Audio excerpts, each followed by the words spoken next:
Hello and welcome to the Old Man Orange podcast. I'm Spencer Scott Holmes. I'm Ryan Dunigan. And we got a special guest. Dennis Sweatt. There we go. Comic book designer. You can go start ranting even more. I know you do comic books, but I see you have other art up on there. Yeah, I'll do pinups. I'll do pretty much anything that'll get me a paycheck. But right now, the most important thing, of course, is the comic book. It must be my drink. Sorry. I was like, wait a second. We don't have the same drinks here. And weird that we met at a jury service. I know. I would have had no idea who you were until you had to call out your job in front of 40, 50 people.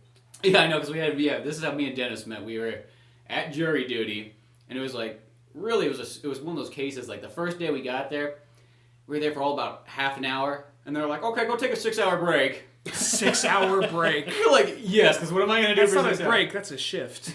Yeah, 6-hour break. And then I think it was like the next day that we finally came back when I was like, yeah, I was announcing, I was like, oh yeah, Old Man Orange Productions and stuff. And then Dennis just leans over and hands me his card. You were still in the middle of a conversation. I just kind of creepily Yeah, shoved it I under just your turned around, chin. there's like this hand What coming at me the- slowly. Oh, a card. Like me. On Facebook, yeah. There's actually, I remember because I was in Sonora Joe's, which is like right down the street from the courthouse. And you just kind of like, it was during the middle of the jury kit thing, and you just kind of walked in with this look of just like hate and just like no hope in your face, Spencer. You're just like, what the fuck, man? I don't know how long I'm gonna be here. Like, how long are you stuck here? Like, another like 5 hours or something. Yeah, he got to walk away. I got stuck with the jury service. got stuck? Yeah, you did. 10 days. Oh my gosh, really that long? So let me give advice to everyone who has to go to a jury service. Do not get picked as the foreman. So they picked me as the foreman. I was like, oh, my spine got a little straighter, and I was thinking, I'm pretty proud of myself. Then the day came when they read all the charges, and there were 45 of them. This charge, signed by jury foreman Mr. Sweatt. 45 times in front of the weeping family and friends. The whole jury was weeping, and then they just kept reading my name over and over again. It was It's this guy. a This guy cacophony of speaking up. sorrow just piled on my head. They're just really pointing you out like nobody's Yeah. business. Like a little red flag flies up behind you every single time. We're the jury, but I mean, really, it's the foreman. Like, Here's some photographs of him. Keep these. Put them in your wallet. You want to really remember this guy. Does anyone own a sniper rifle? a spotlight just shines down on you. Towards the end of that jury thing, my thing was like, I gotta answer the exact opposite of what everybody says. No matter what it is, if everybody agrees on something, I'm gonna find a way to disagree, even if it sounds stupid. And everybody in this room's gonna look at me like I'm kind of crazy for a moment. This guy murdered a 3-month-old child. The kid probably had it coming. Yeah, what, it can't get me that bad. Yeah. You've seen some He of had these his kids reasons. nowadays. I don't even think we should talk about what our trial is about. It's not worth this Ours podcast. was a interesting one. Yeah, so let's just leave it at that. Leave it at that. Well, I remember, speaking of that, though, because Spencer walked by, I was at Sonora Joe's, this really nice coffee shop in downtown Sonora, and I was working. Whatever I was doing, I was like, okay, I'm gonna kill some time. I'm gonna walk all the way to Subway at the end of town, get something, and I had to wait. The line was literally out the door. There All was jury people. Yeah, there was literally people waiting outside in the sun before they could come in. There wasn't enough room in Subway. This is in July, too. Yeah. Yeah. This is in Sonora, too. let me say that. This was a little bit before our Pacific Rim podcast. I remember that. Yeah, probably. Yeah. That's really how we can chart podcasts is by what movies came out. Exactly. That's also how Or I like comic that or movie. whatever. that was a great movie, wasn't it? Dug it, Great. yeah. It was awesome. It was a comic book come to life. The Japanese have to be jealous. They I have mean, they just don't have the funding in the Hollywood to make movies like that, and it's probably their one thing they want to do is make a movie just like that. I just saw like those motherfuckers. I kill you all. We came up with a fuss, motherfucker. They're making a new Godzilla. They are, yeah, the got American made Bryan Cranston. The Bryan Cranston one. What? Yeah, it comes out next year. Bryan He's going to be in Cranston. Godzilla, and he's going to be Lex Luthor. No, he's gonna fight Godzilla. It's gonna be like Bryan. It's gonna be just Bryan Cranston in Godzilla outfit. I'd like to see that. Like, not even a good Godzilla outfit. You see, it's like his face out of the Godzilla mouth, just kind of like stomping around like a He's fake got like a New York. meth machine gun. Yeah. Shooting the blue meth at people. Yeah. I started that series again. It's so good. Breaking Breaking Bad. Bad. Oh, yeah. My mom keeps telling me to have Ryan. She's like, ask Ryan so he can borrow it because she really wants to see it. I'll let you guys borrow it. I remember you borrowed it for like a month. Like, I just can't get into it. I was just like at a point where it was like I had a hard time getting it. There's like TV sometimes. I don't know. When there's filler in it, I sometimes have a hard time watching it. And I guess that just comes from watching too many movies. Right. Because movies are very like, they're just to the point where TV's like, okay, we got 44 minutes. You just fill it up, even if there's just a scene, just whatever. Make the kid, what does he do at school today? Is it important to the story? Not too much, but it'll cut an extra 5 minutes. My thing is, I understand why she's there, but after a while, the wife kind of annoys me a little bit. I understand why she's there for the most part, but at some points in this, at the beginning, it's like, okay, I understand where she's coming from, but as it goes on, it's like, get off the guy's balls just a little bit, just cut him some slack. But she's supposed to be us, and then that way older women can watch the show and feel they have some hand in the situation. I still like the show. It doesn't ruin it for me. Right. But there are some moments. There are other moments between Jesse and Walter. I'm like, just fuck each other already. Just get over it. Oh yeah, I really like Jesse and I really like Bryan Cranston a lot. It was just some of the other characters I had a hard time just kind of like, oh okay, I gotta wait through this. I don't know. I think maybe if I sit down and watch it again, sometimes that start up again. I think it's brilliant. The cut shots, the fadeaways, the fade-ins are all at the right time, and they're in a rhythm. As I watch it again, I see that they actually have a plan for all this stuff. It's real quality TV. And I don't even watch TV. Thank God for Netflix. I don't watch TV. Yeah, well, I can't watch regular TV anymore. Ever since I had a bad experience. There was a show called Full Metal Alchemist. I know this show. That is the show that stopped me from watching TV because when I realized... They dubbed the voice. No, it wasn't that. It was... My life was literally geared around that show. Because I think it was Fridays or Saturday nights? It was Saturday nights. It was on Saturday nights. It was high so school. I wouldn't go over to a friend's house who didn't, because if they have cable, they didn't have Cartoon Network. So I wouldn't go over to their houses. They had to come over to my house. It was geared like that. You had to see that episode. If you knew you weren't going to be there Saturday, you made sure your friend taped it. And it came to a point where it's the show's just running my life. And every episode... And if you miss an episode, you didn't just miss one's oh, whatever. You always missed the pinnacle episode that you have no idea what's going on now because it broke the series. And someone always died in the show, or there's always a major plot point they threw at you, in nearly every episode, so...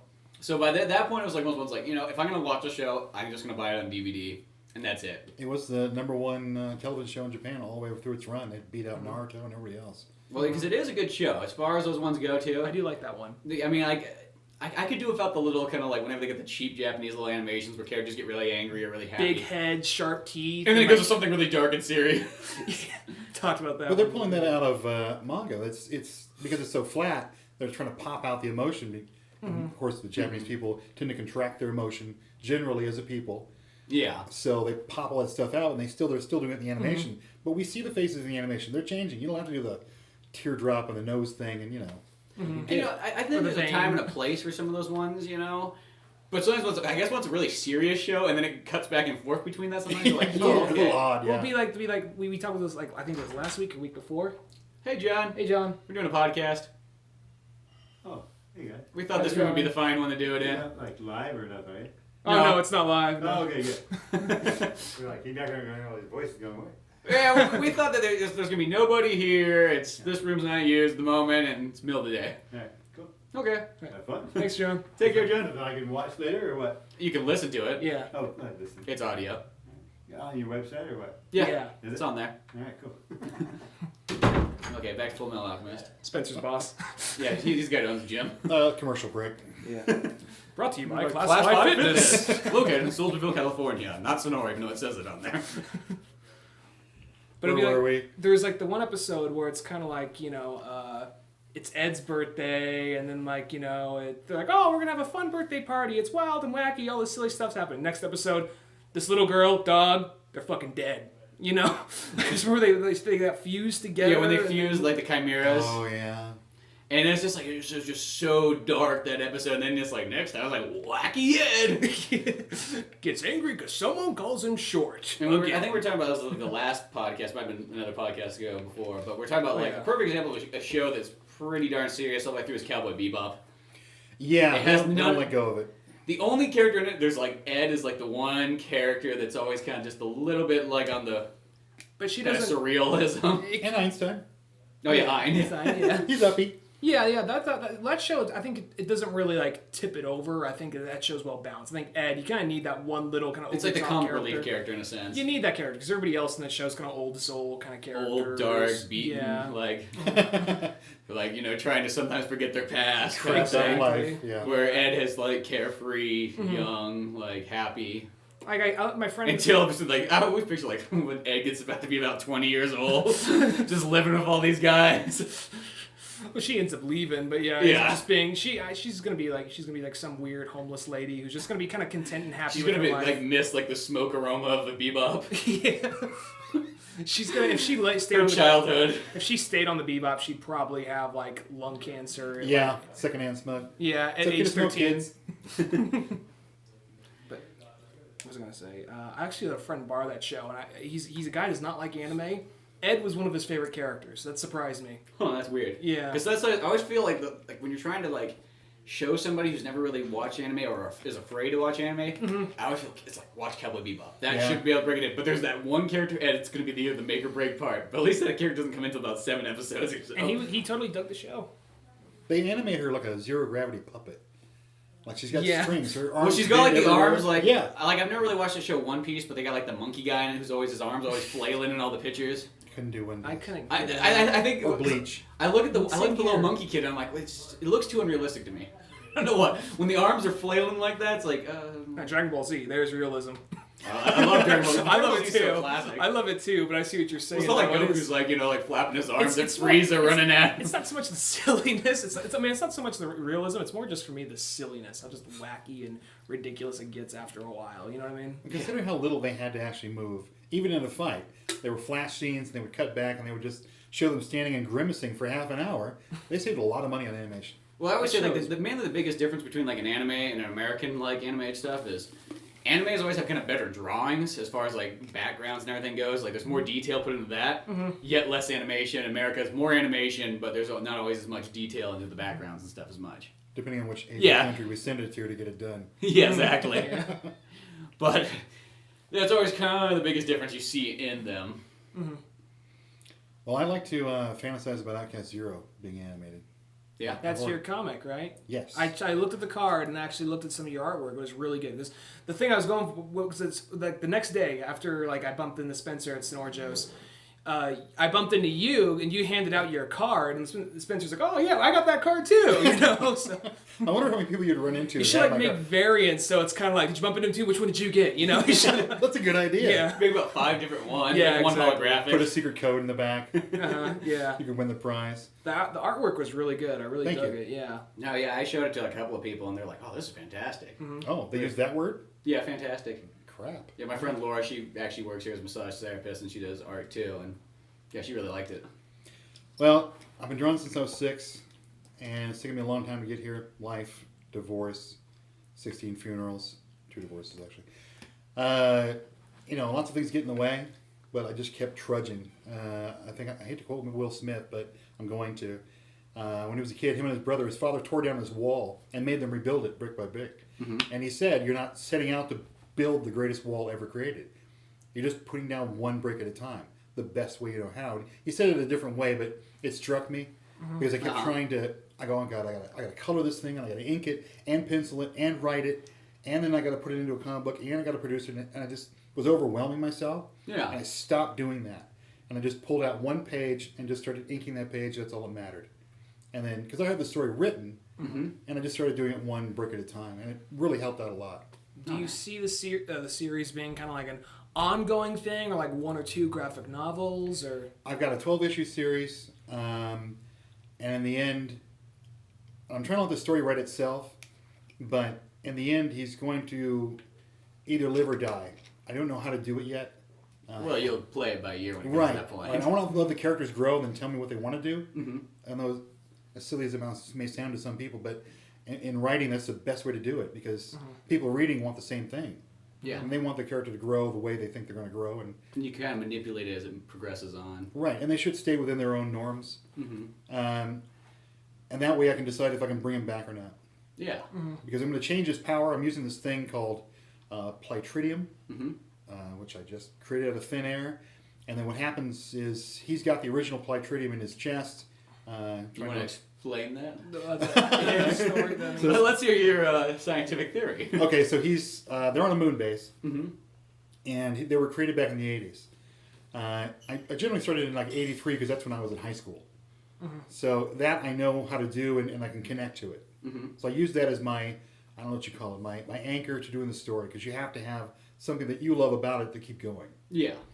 So he gets shot off of the moon base, Mostly because though it was left dormant and ignored for a very long time by the specific huge conglomerate, in order for them to meld the technology with the biology, the man and the machine, they use magic as a binder. So the magic is what holds these things together and lets them communicate with each other, et cetera, et cetera. So the magic that they use, why they call him Outcast Zero, is because he was the first experiment. It didn't quite go the way they wanted it to because they couldn't control the elements together. So these aren't men in suits. These are like genetically engineered robots or something. No, they were actually young kids, teenage kids, stolen from Earth. Okay. And raised. chose because they're young. They can be adaptable. They won't go insane when you rip out most of their body and then shove them into an android's body. So that's why they use kids, because they heal faster, etc. So the biological is for the healing, chemical attack, etc. And then you can raise them to be this way. Right. And there's going to be some bone growth, but there's plenty of room inside the suit for them to do that. And then they last longer, obviously. I mean, if you're inside of the suit and there's no UV rays or radiation, nothing's getting to you, you're going to be, nearly immortal. Yeah. As long as you keep replenishing yourself. So he was cast aside, put in his own room, but he was, through the magic, even though he was unconscious and shut off, was able to escape, ends up on Earth, but once he does that, it turns on most of the security defenses. Oh, okay. So 3 pods come chasing him, and that's really how it starts. Yeah, I can picture that scene actually right now. I remember that page in the comic you had on your site. Yeah, he just gets shot to Earth, and I know it has kind of a Clark Kent connotation to it that, something shot from Krypton, but it may be a little tip of my hat to, the books that all started it all, and it was on my mind. Well, it's hard to do a superhero story without making a nod to Batman or Superman, Spider-Man in some kind of way. Yeah, and I'm probably going to get a couple of the people saying, well, this is Iron Man-ish.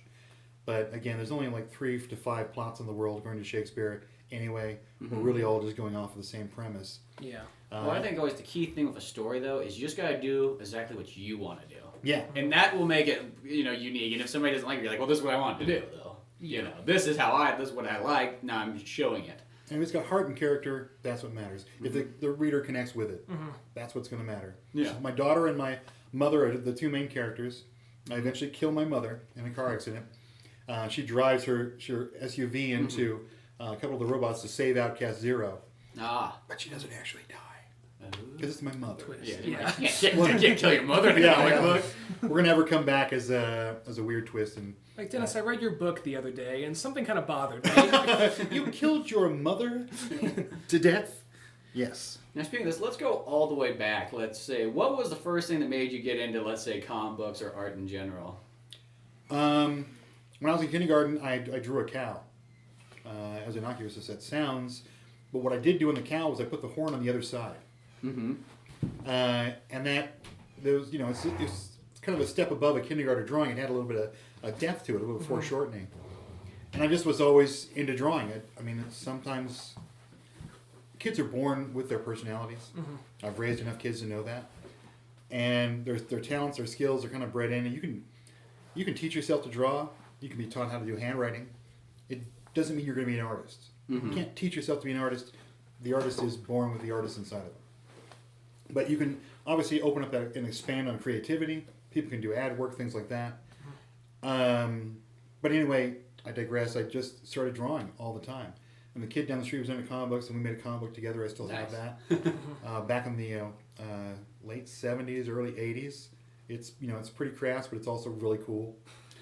Well, sometimes you look back at some of those original works you do, and you're like, you can still see, like, I see all the potential in this. Yeah. Right, you can see the flaws, but you see there's almost like more potential though than there is anything else. You haven't seen my old drawings, like, oh, this kid's going fucking nowhere. Well, I can look through my old drawings like that too. The first comic I ever made was a Bomberman 64 comic. Oh god, it was Bomberman, that's cool. Bomberman, yeah.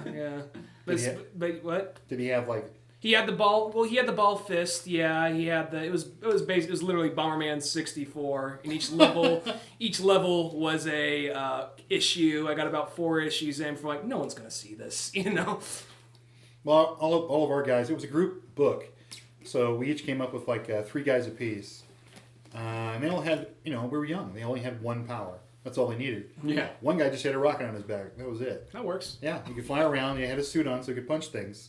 But of course, the creature we put them up against was this 90-foot tall thing. I don't even know what you'd call it, with like an eye in the middle of his forehead. But it was a lot of fun. Ginormous cyclops of some sort. Yeah, with a beam coming out, the standard fare. And then one guy gets hurt, the guy screams, "Oh my God!" Blah blah blah. But it was a lot of fun, and I got one. I had one in the hopper. I can always say I got one full comic book finished, even though I was probably 15. And then I just kept drawing it. Good question, because people kept coming along in my path to push me forward.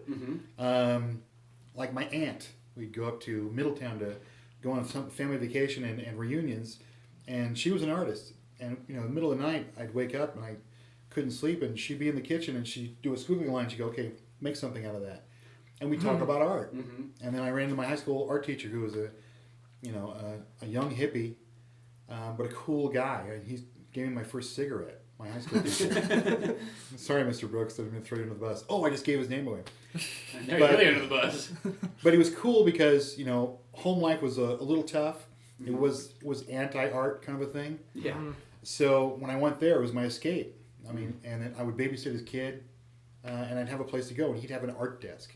First time I've ever seen one, and used one. It was just at an angle with a chair, and it occurred to me that I want to do this.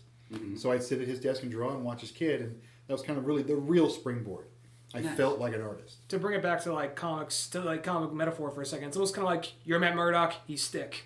Yeah, there you go. He was my stick exactly. Although he could see. Yeah. And he wouldn't let me get high though. No. that was you have where to he drew work the up line. to that. You have to work up to that. You have to earn this. Earn it. There you go. We would sit in the back of his. I crappily play harmonica while he played guitar, and we'd smoke his Camels. Totally cool hippie stuff, but he wouldn't let me get high. So that's right. I didn't do that much anyway. So after that, I just again kept running into people who were into comic books. I formed a couple of groups of people. They were in San Jose. We went to a couple of comic conventions. We started stories. We started making comic books. Everyone out there who's listening to this has probably done the same thing. And you start off and you do 3 or 4 pages, and you get hot, and people get separated. Life comes along. Yeah. That happened to me before. Yeah, I've probably done it 12 times. So, and I've got 8 stories just sitting. I've written the first 3 books for about 4 of them.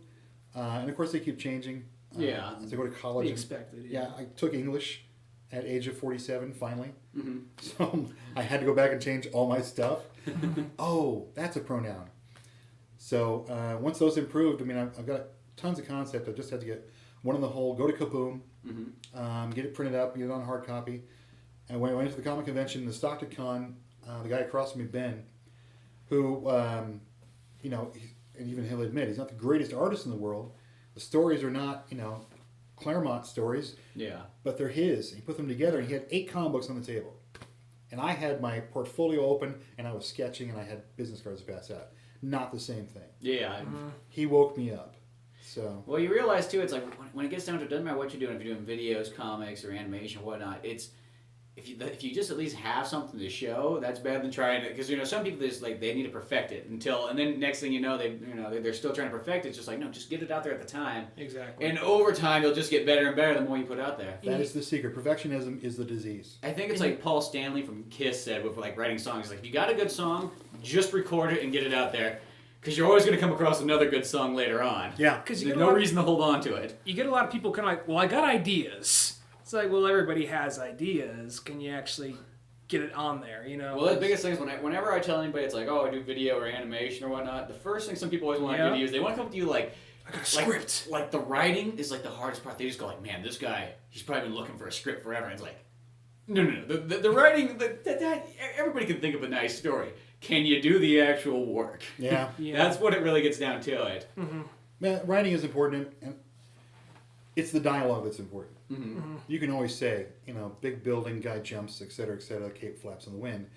But how you and I talk to each other, that's what's going to bring the people in and make them connect to the character. Exactly. Dialogue is really hard. And I always think, well, it's I don't know if it's one of the ones I always found in myself that I always felt the writing was the easiest part. It was the rest of it was that's the real work. Yeah.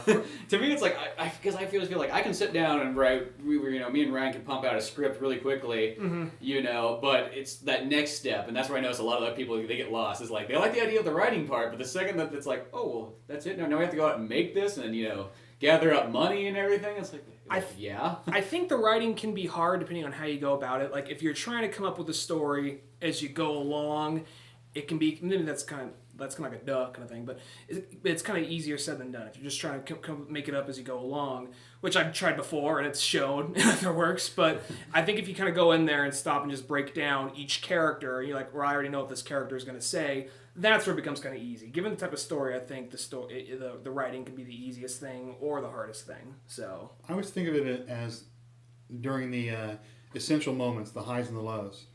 I mean, like all of us, like when we hear that song on the radio and we start to visualize an incident with a hero or us or anything else, it's that high moment that gets stuck in our head. And then all we have to do is connect those moments together. Mm-hmm. I mean, Outcast Zero was, the main goal of this thing is to make a hero who's not a hero, who can be anybody. I'm never going to reveal his religion, his color of his skin, who he is, where he's from, even if he's a boy or a girl. Mm-hmm. Because when you put an android body, no matter, I mean, when you only got the spine, ribs, head, it doesn't matter what the outside body looks like. And of course, if you're going to build an army, which I assume was the goal of this company, this global conglomerate, that you'd want these male hulking figures. Mm-hmm. Whatever biology you put into it, it's just part of the structure. Exactly. So he can be anybody. So, and the reason I gave his helmet to look like a motorcycle helmet is because any kid can put it on and be Outcast Zero. Yeah. That was the whole plan. Does Outcast Zero have like when he speaks, will it be like a robot type of voice, kind of stylings type of deal? Or? He's got three things that we have to read as we read the comic book. He's got his own thoughts, which come out in like little bubbles, but they're squares because they're like digital. Yeah, the inner monologue. Right, and he's got the heads-up display, which we don't see inside the head like they do in Iron Man, but it comes outside, and that's the tech version, the computer deciding what to do. Mm-hmm.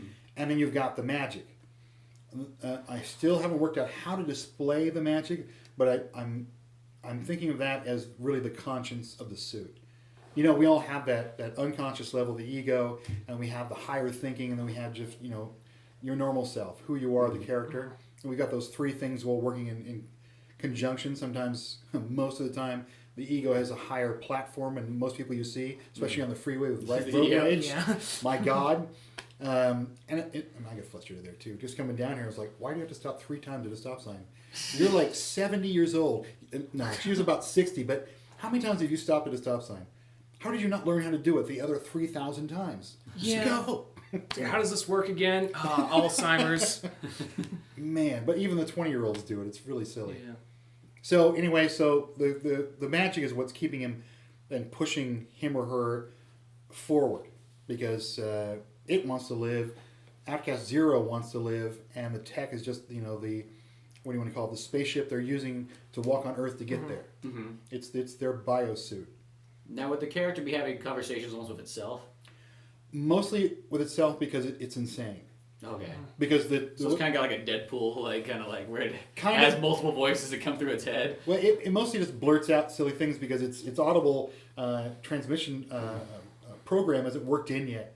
So little things come out that make no sense. And the only person that gets him is Sarah, the daughter, because she's young enough, like you guys, to understand the technology and not be overwhelmed by it. So she's into it. She likes the fact that he's not saying the normal things. Yeah, it breaks her new, it's hip, it's and she lives different. On a farm out in the middle of nowhere. So to her, this is like, Disneyland. Mm-hmm. And she's having a really good time. But she doesn't want to reveal that because, plus, I killed Grandpa day one. But he's a Vietnam vet. Mm-hmm. So when they try to hide Outcast Zero, one of the bad guys shoots off from the group. There's 3 of them. And the other guys go because they find a signal in town of this Plytridium. Mm-hmm. So they go off to investigate that because they think that's where he's going to be. But one guy falls back because they notice the barn being blown apart. Okay. He ends up there, and then Grandpa, who's of course got an M15 in his locker room, his trunk next to his chair, and why wouldn't he? He's a Vietnam vet. Exactly. He just blasts one off to this guy trying to come in and kill Outcast Zero and anybody else who's seen it. Uh-huh. And I got this great scene where he's just blasting. It's kind of almost a worm's-eye shot. The light's lighting him up from the base up, and he's fighting so hard, or shooting the gun so hard, his teeth are showing. He bites through the pipe that he's been smoking. Oh, just cracking. Cracks awesome. off. That's a great visual. Freaking awesome. And then I'm going to show his legs, the legs of the robot, and he'll be pushed back, and the rug underneath him will be wrinkling because of the blast, and then the shells will be coming down on the ground. That sounds like a great shot right there. Yeah. It's a great shot because after you push him back, I'm going to shoot the camera straight up at him, total worm's eye, and then show his arm, and I'll do a 2-shot. His arm with the gauntlet on it, and then it'll pop out, and it'll be these 4 spikes that were a part of his gauntlet. And once they pop out, they pull forward, and it's just this huge spike, and he just runs it through Grandma and through the wall. Oh, wow. It's awesome. You're gonna go out. You might as well go out firing a machine gun at a robot. Grandpa's going out like a boss. Yeah, Absolutely like a boss. Now the robots going after him. Are these like later models of Outcast Zero? Because Outcast Zero is the first one. Are these the new and improved ones he's going after? Or he's fighting? But not only improved, they're slightly bigger. Uh-huh. They've got a chase scene where they almost catch up to him. This is way before dialogue. This is when he lands in the desert, and he stands up and looks at himself like, who am I? And then these guys are coming, but of course, the magic and the tech, they're like popping up warning signs. You get your ass running. Mm-hmm. And obviously, when I show the reflection in the mask, these guys are after him. Mm-hmm. They look intimidating. I don't know if you saw it. Yeah, they're bigger. Yeah. Yeah, they're there for a reason. And to just have this one chase scene where you just see his back and you just see one arm coming across. But when I did it too low, and it made it look like they were the same height. So since it's just the arm, I'm going to Photoshop and just bring it up a little bit so it looks a little bit isn't taller. that the nice thing about modern technology? It's I love Photoshop. Yeah. Were there any particular? We'll come back to the main story in just a second. But are there any particular stories that inspired this one? I mean, Superman, and you acknowledged that one earlier, but yeah, the hero come to Earth who doesn't know who he is and basically comes innocent, but with a massive power. That was a crux of the story. I'm thinking of. See, I think sort of Mega Man for this. It sounds weird, but I think of like Proto Man. Kind of. Like, but I mean, those are good characters in a sense. Yeah. There's no bad guys. Well, there's bad guys hunting Mega Man, but it comes from a different creator. I'm thinking of. I can't remember his name. He's got the one red eye. He's like half skeletal, almost looks like a Cyborg. Is it not cyborg? He's Marvel. red eye, half cyborg. Oh God, I can't remember his name. Is he a hero? Cable. He is a hero. You're getting closer. He's more torn up. Obviously, he was made by the military, but then it went bad. It's like half his face is burned away and melted away, and the other part of him is his tech. Sounds like a '90s character. It is. They kind of brought him back. There's small pictures of him here and there. I know they've been playing with it, making a new one, but he's like that. It's like the humanity shoved into technology, and I'm trying to do something that's today, because it's kind of lifting us up and bringing us down at the same time. All this tech. I mean, everybody's watching. You know, everything's tech. Everything's tech now. It's just, you can't really get away from it. But there's something cold about it. And how are we going to bring the heart back into it? I mean, that's really the main part of the story. How do you bring heart to tech? Yeah. What I like about what I hear about so far is that the thing is, a lot of when someone wants to make a new superhero, it's very hard because kind of everything's been done. Like, this guy flies, this guy shoots webs, this guy swims.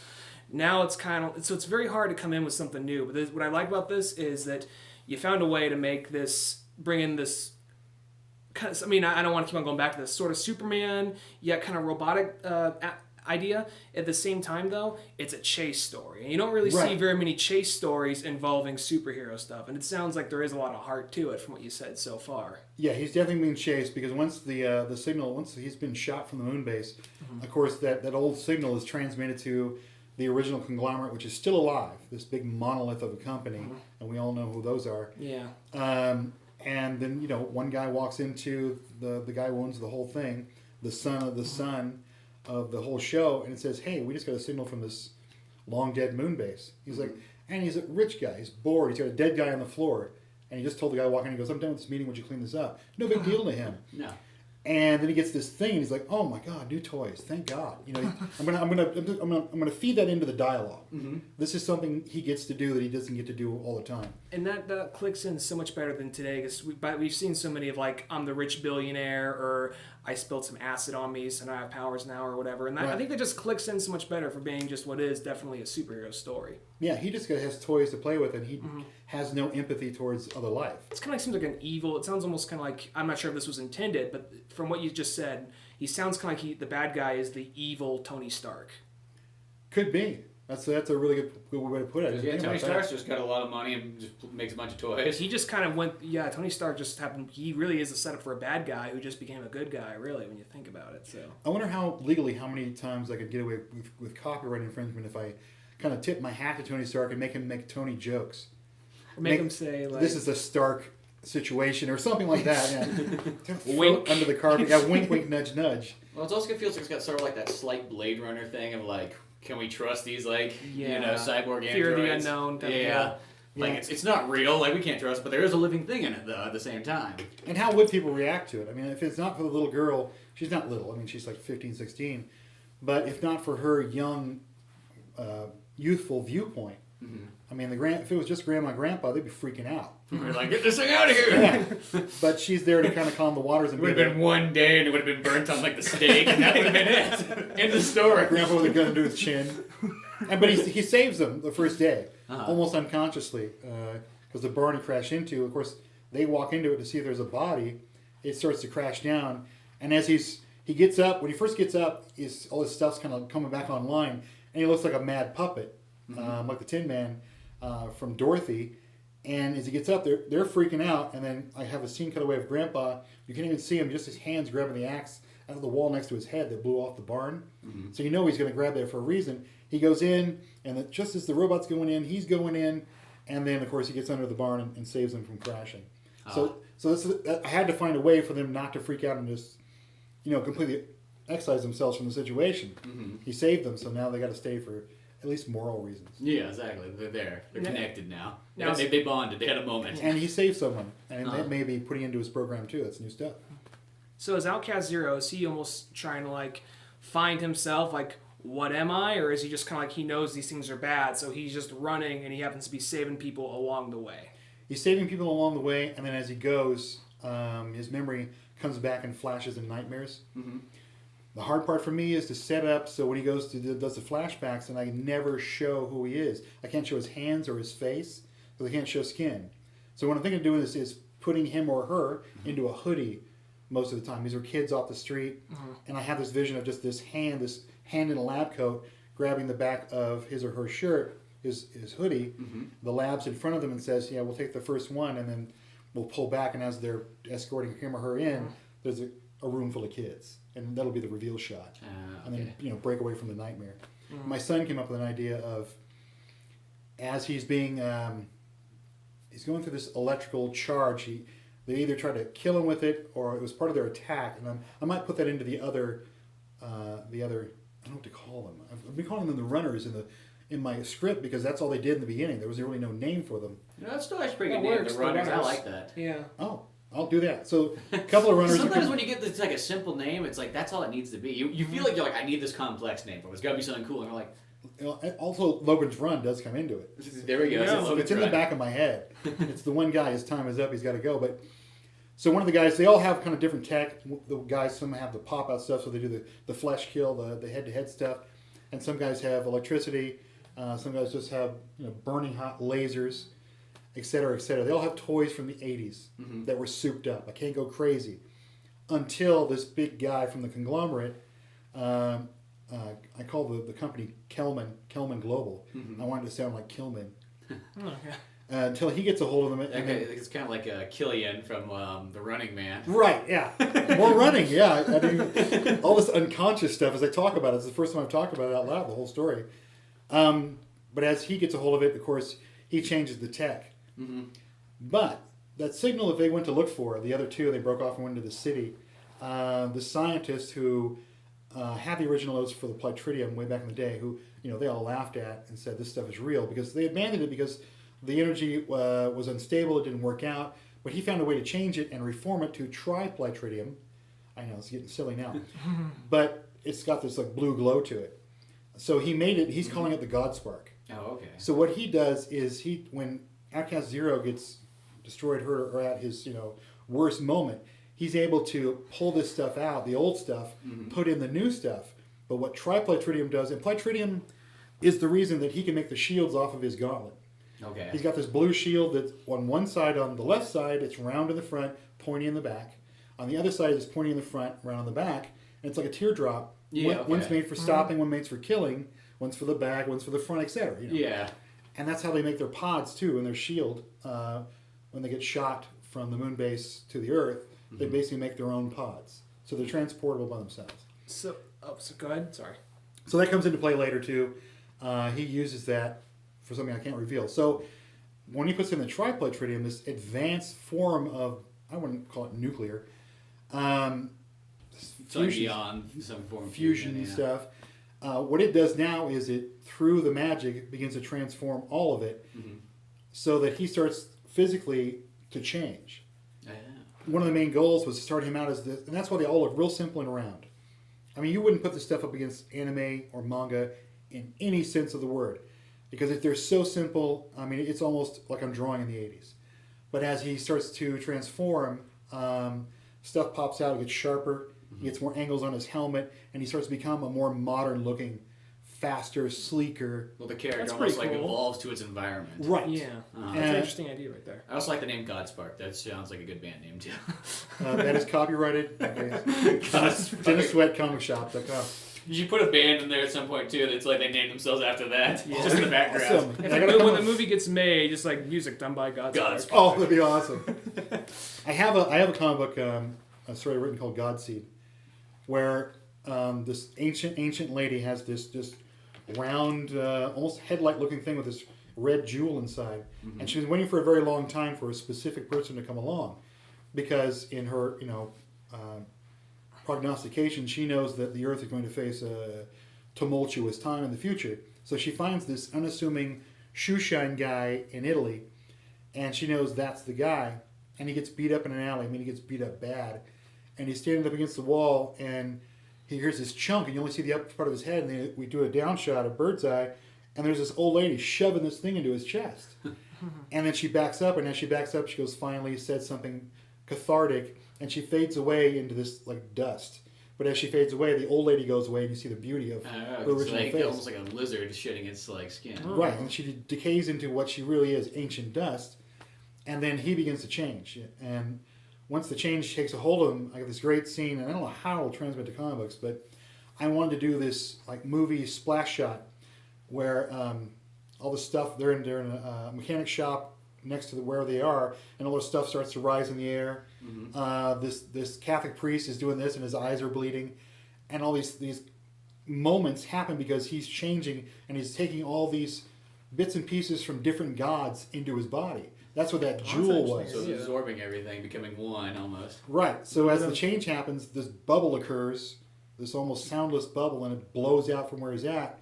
And then he's in this pit, and he rises up, and he's changing, and he just poofs into different gods. Poof, poof, poof. And I do about 10 of them to show that that's what's inside of him.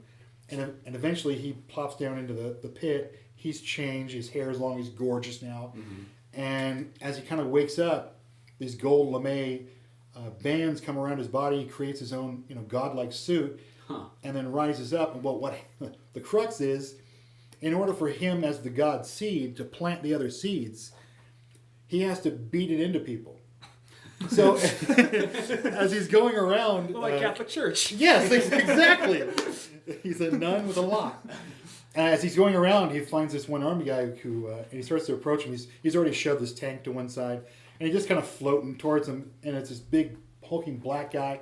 He's like, "F you, mother!" And he takes up a 50 and just starts blasting away at him. Nothing happens, and he just grabs him, and I just kind of do a pull away. I don't want to show up close up, and nothing gory, but you just know he's just pounding on him and beating on him. You almost do have lighting effects or something just to make it. That's not a bad idea. Contrast. So the problem is that as he floats through the earth, he's doing it randomly to these specific people he knows can take a piece of the God seed, and even to a 12-year-old girl. And of course, all the news stations are freaking out. What is this? He's beating on children. Then he ends up at a beach. Everything is convexing on his one area because they all want to shoot him, blast him, they don't know what to do. But as he's standing there just staring at the sky for a very long time, no one knows why, all these gods, I show the black guy in the hospital, he's the first, and he's on the gurney, blood dripping off him, and his finger starts to wiggle. And then they all end up where he's at. They all have a piece of the pie, and they have a job to do. And then he takes off from Earth. They have to stay to defend it because he's really just the tip of the missile, and he's supposed to go break up this entire armada of alien ancient fleets. And it's a 2-book. I probably wouldn't do 2 books, and people might get a little tired of it, but at least an entire book of just virtually wordless destruction as he goes through, and he's swinging entire engines around and tearing everything up. Eventually, That'd be cool. yeah, he runs out of juice, gets blasted back down to Earth, and then they have to defend from Earth. So that's the God Seed. I like it. That's because- pretty cool. Yeah, it sounds like it's that build up. You don't really see it coming. You think Right. he just killed these people. You think he's the bad Yeah, guy. why give it away in the beginning? He's just beating on people. Why make the audience hate his guts or wondering what's going on, and then reveal after it's all The done? whole purpose of It's a it. lot more fun. Quick question. You said he's changing into different gods. One of the gods is an L. Ron Hubbard, is it? No, what is the name of that? No, I should. Scientology. I should do Spaghetti Monster though. Just Spaghetti as a tip of the Monster. hat. That would be awesome. It should be the Spaghetti Monster, Jesus, Cthulhu. Thor. No Cthulhu. Odin. That's not a good idea. I I did do a Thor character. The Shiva. Shiva. Did we already say Shiva? Yeah, I did a multi-arm Shiva. Did you do Quetzalcoatl? I did Easter Island God with the most body, the head and a little bit of body, all snow. Just a huge head. Just like this really tiny body. The head, it's just the head. The head just moves. Just across the ground. What they call those mini X-Men, the little kid with the big butt, the big heads. Yeah. Oh yeah. Forgot about that. So yeah, I've got, and my favorite one is D826, the death and life of. I forgot her name. It's spelled death. I forgot her name. Anyway. Oh, death left somebody. Yeah, we kill her. Her last name's Dancing.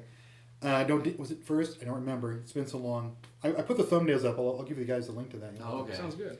But she gets basically infected with some alien DNA. Is this still the God Seed? Different story. Different story. Okay. D826. It's this DNA experiment. Aliens came here, decided to use this big conglomerate corporation to do whatever they wanted to do. They had all the equipment, but this 99%er steals the stuff from the scientist who wasn't quite into it. So he had his guard down. He got away with it. He ends up killing him, for the cause. Mm-hmm. And he takes this injection device, which I created, because it's silent and it's almost painless. You can't even feel it. And he just basically goes around and starts infecting people. And one of the people he was supposed to infect was this cop in a flower shop where she works. Mm-hmm. But he ended up, while they were passing flowers, he went to do the injection machine really quietly. He goes, "Oh, those are really nice flowers." And he's kind of creepy. So everyone's kind of standoffish, but they don't say anything, even the cop. But he injects her instead. But her power is she can absorb biology, any kind of life, and expel it from her 1,000 times. Oh, that's cool. So as she's planting flowers into the vase and doing her job, they start dying in her hand and she doesn't know what's going on. She backs up and ends up blasting her boss inside the flower shop without her knowledge or her will. She doesn't control it at the moment. Yeah, just blast everybody. So then they all go through a crux of what they have to do and how to get back to who they are. Huh. But the alien DNA is stronger. It starts to take them over. They have to decide who they want to be. Huh. And that one, what's that one called?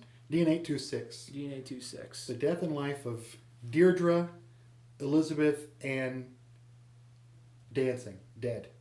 Oh. So Creative title. you're right. So I was gonna not tell anybody that, and then put in the beginning of the bio, will I kill her or not? And then see if people can figure it out, phonetically or not. That one sounds pretty interesting too. I like to actually. Can we go back to like Outcast Zero just for a second? Now the runners are the people that are chasing them down. I just nodded my head, and we're doing a recording. I want to nod my head. It just happens. There'd be a They get the vibe. They get the vibe. Yeah. Like he probably nodded. But the runners now, were they just kind of on standby just for this moment, or are these like some toy? We made these in the '80s. We're kind of done with them. We got better and newer things we've moved on to. Basically, this huge corporation, the guy who led it, and his massive, uncontrollable ego, the black hole that is the ego for everyone, assumed that once he started to take over the planet more and more, he would need his own defense against all the armies. So he wanted a better army. So he set them on standby. And of course, there's a security protocol if one is taken. So if one is taken, those three are meant to shoot out and retrieve it. If those three fail, They send 6 or something. they send 10 more and 10 more. Yeah. So that's how the guy gets a hold of it. He sends out his bad guy, the guy in the dark outfit, to go chase down Outcast Zero and destroy anyone who gets in the way. And this is the bad guy. This is the dark coat, black water kind of guy who'll do anything he's told to do. So as he goes out and tries to retrieve all this stuff, he gets it in bits and pieces as Outcast Zero initially uncontrollably destroys the first guy. he can't help it because he already saved these people once. He's not going to let them get killed. Yeah. They actually shove him into an ice box in the basement, so so the They satellites can't can't sense detect him? him. Yeah, and it was a good idea, which she came up with, and because Grandpa's a Vietnam vet, he's pretty paranoid. He's got PTSD, and he just grumbles. Part of the reason I can tell the audience that she's able to understand Outcast Zero is because she understands Grandpa, who only speaks in grumbles and mumbles, and he'll say, That's and pretty she'll go, clever. yeah, and then she'll say, I agree with Grandpa. We should do this, this, and this. And Grandma's like, she's rolling her eyes, like, what are you talking about? Yeah. It's kind of like the Chinese guy in Ocean's 11. Everyone knows what he's saying, Right. even though he's speaking another language. But he's all subtitled. And he can fit into a box. Yeah. Like, is it kind of like a cross-country type story, or does it stay within kind of like this little town? It will be planet-wide. He's going to travel a lot because they constantly have to be running from a global corporation that has its feet and hands into police and FBI. This lady, I just saw a newscast on CNN. This lady was a whistleblower on this, this charity corporation that was gathering funds for. It was like a Make-A-Wish, but it wasn't quite Make-A-Wish. It was Yeah, I Cure-A-Wish. think I saw the little clip on that. When she blew the whistle on them, they were able to call the FBI, have the FBI come into her house, guns drawn, like jackbooted thugs in all their regalia, helmets and everything, over a whistleblower, over taxes. I mean, that's Taxes, really? that's NSA scary stuff. Uh-huh. So it tells you that people with money, people in the know, Yep. they have their The finger. power. Yeah, they have the power. They can pull the switch. So I think these guys can pull the switch anywhere they want to. So I'm trying to do this, Dr. Banner Hulk thing. Throw on the backpack and just keep running. Yeah, just keep That's cool. going. Yeah. And you're just being chased. I like that though. Chase stories are always really cool. Yeah. Especially like something too. I always just like a story that continuously goes from different places. Right, and I'm going to get bored with whatever desert town in California I put them in. I'm still working on that. I need some visuals. And one of the things about a movie, it's like one thing that's always kind of boring in movie sense is when you get to a place where it's like they're on this adventure and then all of a sudden they get stuck for 50 minutes in the same area and you're just kind of like, oh. Yeah, that is boring. Now there's certain things that you'd be at the same place all day long and it's not a big deal. Like Avengers. Yeah. Yeah. They got work to do there. They can't just take off. I was actually thinking, like, what's coming to my mind is like Maximum Overdrive. Do you remember that one, the Stephen King movie? Oh my god, that was terrible. Hey, well, see, I grew up watching that movie, so it's like I have these really Corey fond memories. Coleman's in it, isn't it? Didn't one of the Sheens Emilio direct that? Estevez is in it. Yeah, he directed it. No, Stephen King. This is actually the only movie that Stephen King both wrote and direct. Oh, he directed it. Got it. But the problem with the movie is like it starts off really good. It's got this good pacing, and then all of a sudden they're at this gas station, and it's fine for a bit, but you realize they're just there to the end of the movie. Oh, yeah. It was But like the first like 25 minutes has great pacing, and that's I noticed that like other movies too. You get this great pacing, and then it slows down. not to bring up Nom flashbacks, but Wreck-It Ralph was that. No, Wreck-It Ralph was just like it lied to you, or it was giving you this lied. great like 25 minutes worth of like story of everything you wanted, and then just stripped that all away and made you sit there for the next You hour. like this? You like this? Yes, I do. You like it a lot? Yes, I do. Well, we're just gonna take this steak camera and just bash you in the balls for the remaining hour But of since this you're here for the movie. first 20 minutes, you really, in the back of your mind, you're going, it's going to get better. It's going to get better. He's gonna get out of Candyland at some point. Speaking of movies people should have all gone to see was Judge Dredd. Dread was The new one? Freaking awesome. I In love 3D. Oh my god. I actually didn't see it in 3D. I'm not the biggest fan of 3D, I'll tell you that. Like, I only go to those 3D movies if, like, the movie theater gives me no other choice. Having worked in the theater for over a year, I agree that I've lost my affection for 3D. But Judge Dredd was meant to be in 3D. When they did that stuff, the Gotham High. The and they- slow motion drugs. Oh my god, it was amazing. All the mist was in your face. Huh. It was beautiful. No, that's those movies I always took them like, Dread. That was the movie you had to see of last year. It was so good. Really, love really, Dredd. really good. Yeah, they just did a great job. And that's one of those movies, too, where it's like, they make it into like a little bottle film, but that works so well. Mm-hmm. You know? They could have overdone the slow-mo too, and they didn't. Yeah, because that's the thing is the slow mo can be. I did a couple people I have talked to. The slow mo was a little too much for them, but I guess they're not big fans of slow mo. Slow mo is cool, but they did it. To me, it's like it did it really well though. It wasn't like they used it like as like a cheap effect. When they shoot like one guy through the cheek, you see the full like ripples of his face, and you see like part of his cheek tear off. You see his blow teeth. out, and yeah. just, oh, it's so fucking awesome. What I liked about it was that it showed the realism of it. It didn't just blast, blast, blast, and he's killing everybody, and there's no feeling or emotion. When you had to feel it, the guy's getting torn apart. That's really what's happening. I like that one too because it was just dark and it felt very Judge Dreddy and stuff like that. They're trying to get It's a really weird phrase. It's not Dreddy. How you feeling? I'm feeling kind of dready. But Rastaman. that'll be the sequel, Feeling Dready. But speak of that, they're talking about they're not sure. They might make the sequel. They're not because look, the movie got a lot of great critical reception, but did not do so good here because people can't get over. Well, the thing is, just I wonder did it do better in Europe though? Because that's really what it is. Right now, they're trying. I guess the way they look at it is well, did it do good in America? That's unfortunately the way a lot of them look at it. Yeah, that's where we make the movies. So that one was an English / South English / African. South Africa / American movie. And then they English authors and Brian Boland used to be the original artist, and then I mean it was an all English book. Well, yeah, because it came from the 2000 AD. Yeah, the fact that they didn't put any English people in the movie kind of shocked me. I thought that tip of your hat. Well, even though technically that was a book of England looking at America. Because that was the whole point of Judge Dredd. It's just this is what we think that America's like when it gets all crappy. This is LA right here. Or New York or something. Getting closer. Yeah, every day. Because that's the only thing that was, it's strange enough. It's an English story, but it's about a town in America. They started some kind of not a Kickstarter, but kind of a campaign, sign this to get this movie made, because just prove to these people they want this movie made. Is that for Judge Dredd? For Judge Dredd too. I'd like to find I would have, yeah. And now, I don't know, I mean, it seems less likely, but it doesn't seem all that possible, but at the same time, weirder things have happened. Serenity got made, so Thank that was God. a canceled show. So. Thank all the science gods. Serenity got made. Exactly. Well, there's somebody out there, I just saw this in the new Game Informer or something. I didn't pay attention to what it was called, but one of those Kickstarters for a new small system got all the way through to the amount of money they needed. Is that the Audica? What was it called? I can't, as I said, I don't remember what the title was. I should have wrote that down. Oculus Rift?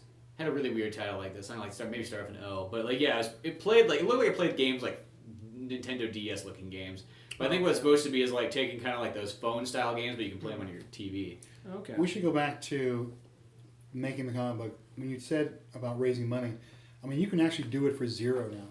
Well, that's the upside does. I mean, as long as technically there's always you gotta buy yourself a computer and you gotta get yourself your supplies, tablet or whatever you need, so on. The basic stuff.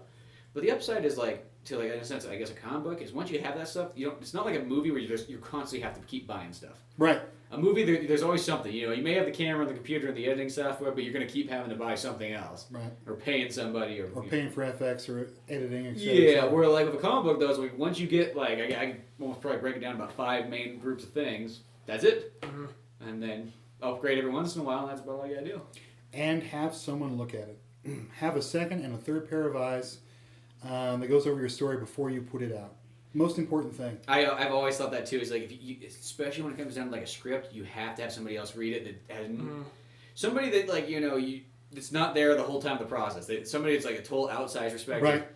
Because that's where you see all your mistakes is when somebody else, because they can put them off in seconds when somebody else reads it. I wouldn't give my script to anyone that didn't have some kind of English understanding. I don't have to say a degree, but so they know how words are formed. But obviously, if there's dialogue, that can be left up to someone who reads comic books, who can get into it. Yeah. Well, yeah, because there's always people. Yeah, you give it to somebody who you trust. You don't just give it some hobo on the street.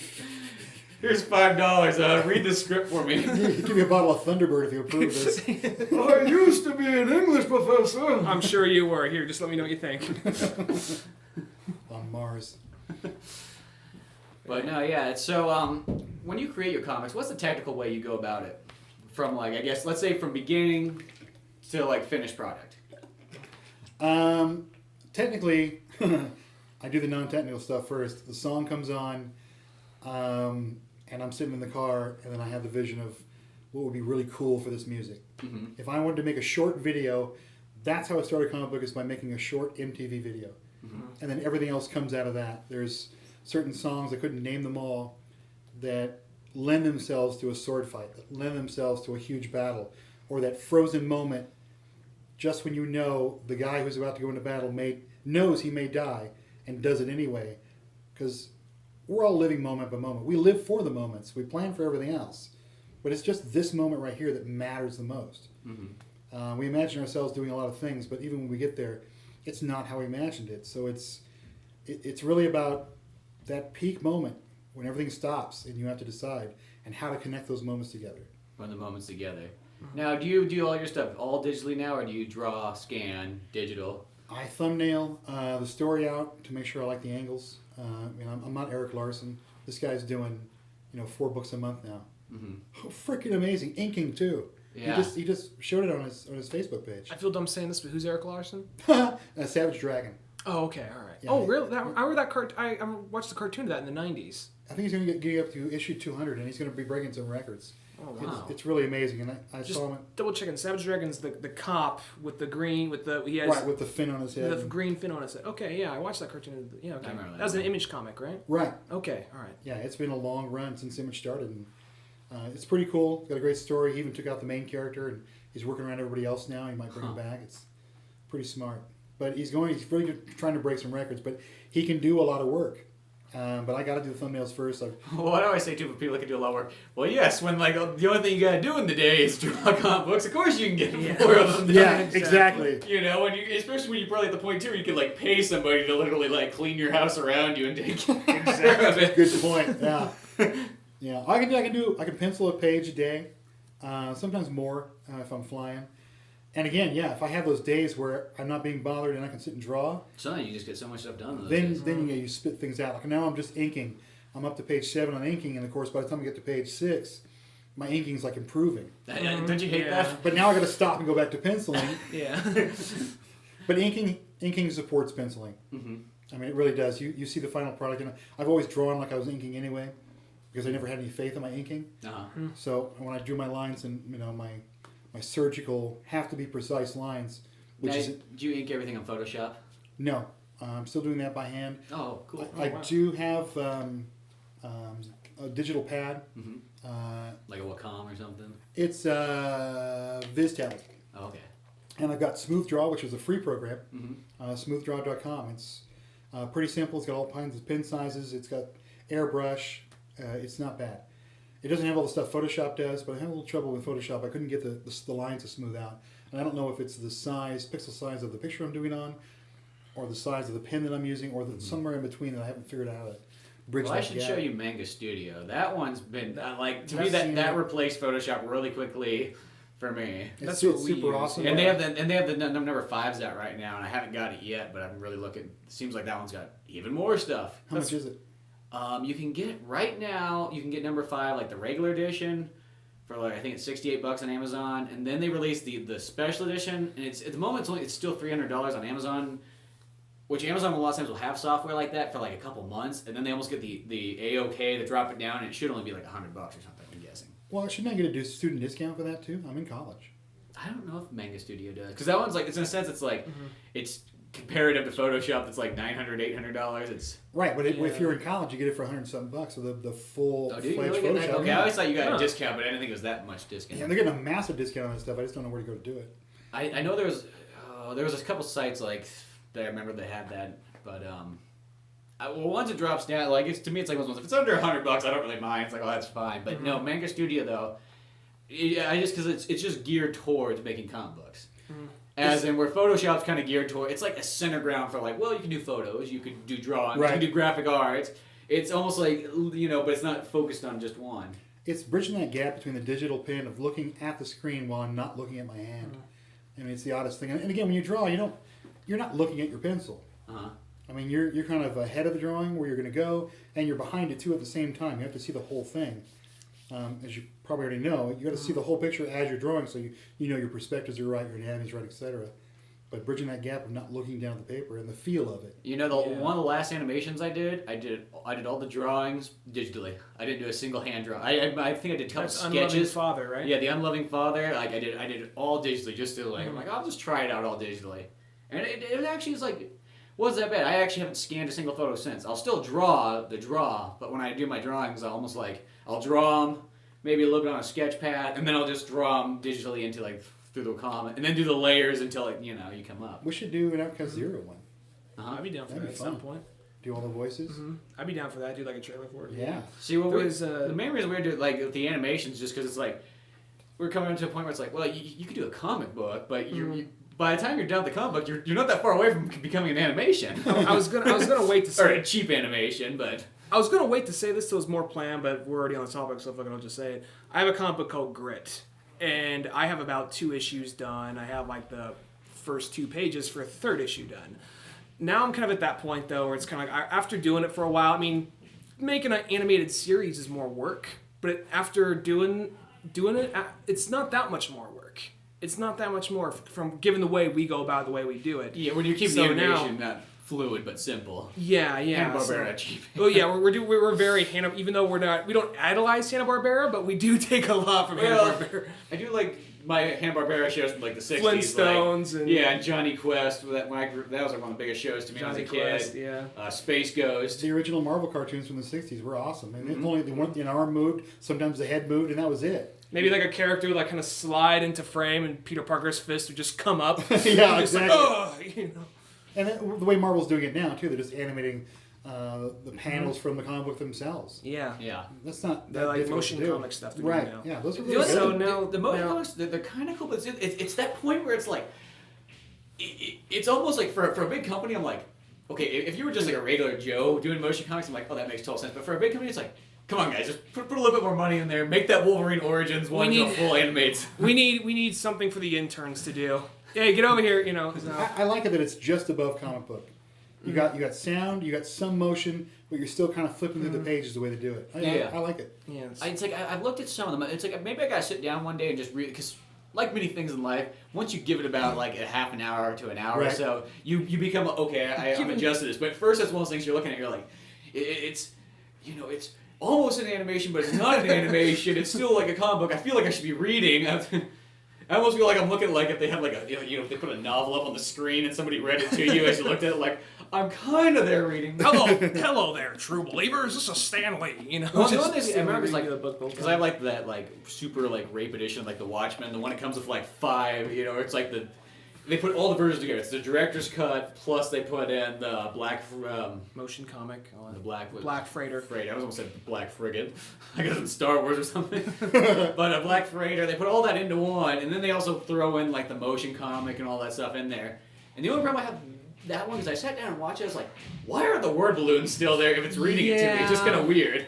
Because some of them I've seen they take it out. Because one time I was flipping to Netflix and there was like an Iron Man thing and it had like the TVMA on it. I was like, there was a mature rated Iron Man show, and then I was like, oh, it's the comic book. But still, I sat through that one, and they took the word balloons out. Yeah. Which if you're gonna... Yeah, that doesn't make any sense. Why leave the balloons in? Well, yeah, it just felt weird, because it's like, okay, because then I start reading it as like it's there. It's like it's watching a movie with subtitles when you like understand the language. Yeah, they didn't want to remove them. They were cheap. Yeah, well, that was one of the first ones they did. I remember people going. I remember when Watchmen was coming out. People were like, isn't this movie in theaters right now? Holding the motion comic. Yeah. But no, but yeah. So right now, I mean, I was saying, I used to do like that. That's kind of like what my life has been for the last year and a half, almost. Just really just going like when I'm not at work, I'm generally either working on the Drunk Batman thing with Spencer, or I'm doing this comic grid. Now at the point though, really, it's kind of like I was gonna wait till it's more further along and planned because I'm still learning it myself. Because the way we work is, I do the drawings most of the time, and then I hand them off to Spencer, and he animates it. Then we both write it, we both voice it. Yeah. And then, but now I'm kind of at the point where, well, I could probably learn the system myself. So right now I'm learning the system, teaching myself, look at tutorials and whatnot.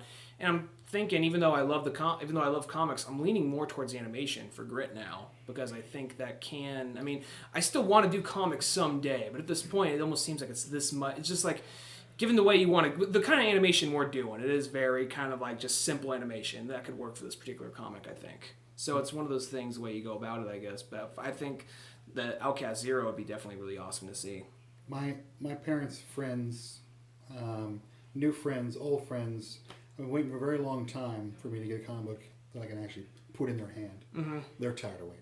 the physical thing's nice though. Once you got that, and don't take this as me trying to talk you out of doing like comics. I want to do comics. I'm just finding it hard to get into it more and more and more. I think you should get one in the belt though. Yeah, I'm not. Believe me, I'm not trying to like say no, fuck that comic. Like animation's where it's at. Believe me, that's not the case. He's got 2 issues so far. Yeah, I got 2 issues so far. So and it's pretty much that. Did you describe it to him?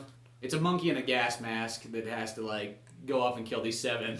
It's a short. It's these 7 guys that pretty much put him into the mask. Well, not I'm exactly. turning like a tagline for this. It's not exactly. It's just the world's longest tagline. Mostly the whenever I print explain to is- people, I go, it's a monkey in a gas mask with a gun. You'll like it. The print like that works. See, that's what you want on the back of your book. Well, generally, the short and simple of it is I won't go into too much because there is some spoilery stuff, but the short and simple is there's this girl named Scarlett. She's a college student who's kind of like down on luck, and she goes to the wrong place at the wrong time. Her friend says, all right, look, I have a friend who's a call girl. She's not a hooker. She's a call girl. She just goes to parties. Of course. Flirts around, just makes some, that's all you got to do. The title makes you, so. Yeah, so... She's not a call girl, but this is all she does is like a guy calls her up, she goes with him to a party, but she's not a call girl. No, not a call girl, but she's not a call girl. She's just kind of out of her element. She's very weird, kind of. She's kind of like a little kind of like indie rocker kind of girl who's very kind of out of place. She just, it starts off in San Francisco, and she's from Montana, so it's really a big change for her. But anyway, so she goes there, and next things start to go bad. Just one thing leads to another, and then out of nowhere, a chimpanzee in a gas mask comes in, starts killing everybody. Mm-hmm. She's like the one person who survives. Turns out this chimp was trying to get some information on somebody.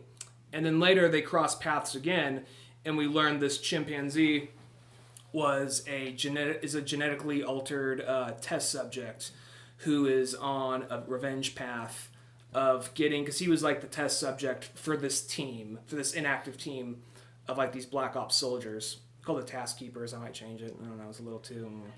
But and he's going, and since she saw him, she's kind of on the list too. Task Black. Task Black. That could work. So it's kind of like it becomes this very much this kind of like let me first reiterate. It's a dark action comedy. It's not taking itself too seriously. It's aware of how real this is, because when the girl comes home, she tells her roommate, "This happened, that happened, yada." It just sums up the whole story like in one like long run-on sentence, and she says like, "That makes no sense," So it's kind of a little self-aware of it, and like more like drama and heart come into play throughout the story. But it is a dark action comedy. It takes a lot of influence from like 1970s kind of action films like The Getaway and whatnot. A lot of that Sam Peckinpah. We like to reference Sam Peckinpah a lot in here. Yeah, Sam Peckinpah's a big thing on the podcast. And it's kind of like a lot of the dirt, like kind of like dirt back road kind of place because they're trying to avoid major cities. And the people they often go up against, these 7 people that Grit's trying to hunt down, are like they all have abilities themselves. So like it was like that jump rope sound in the background for like the last like 10 minutes. I really was like, nobody's gonna come back here. Rhythm.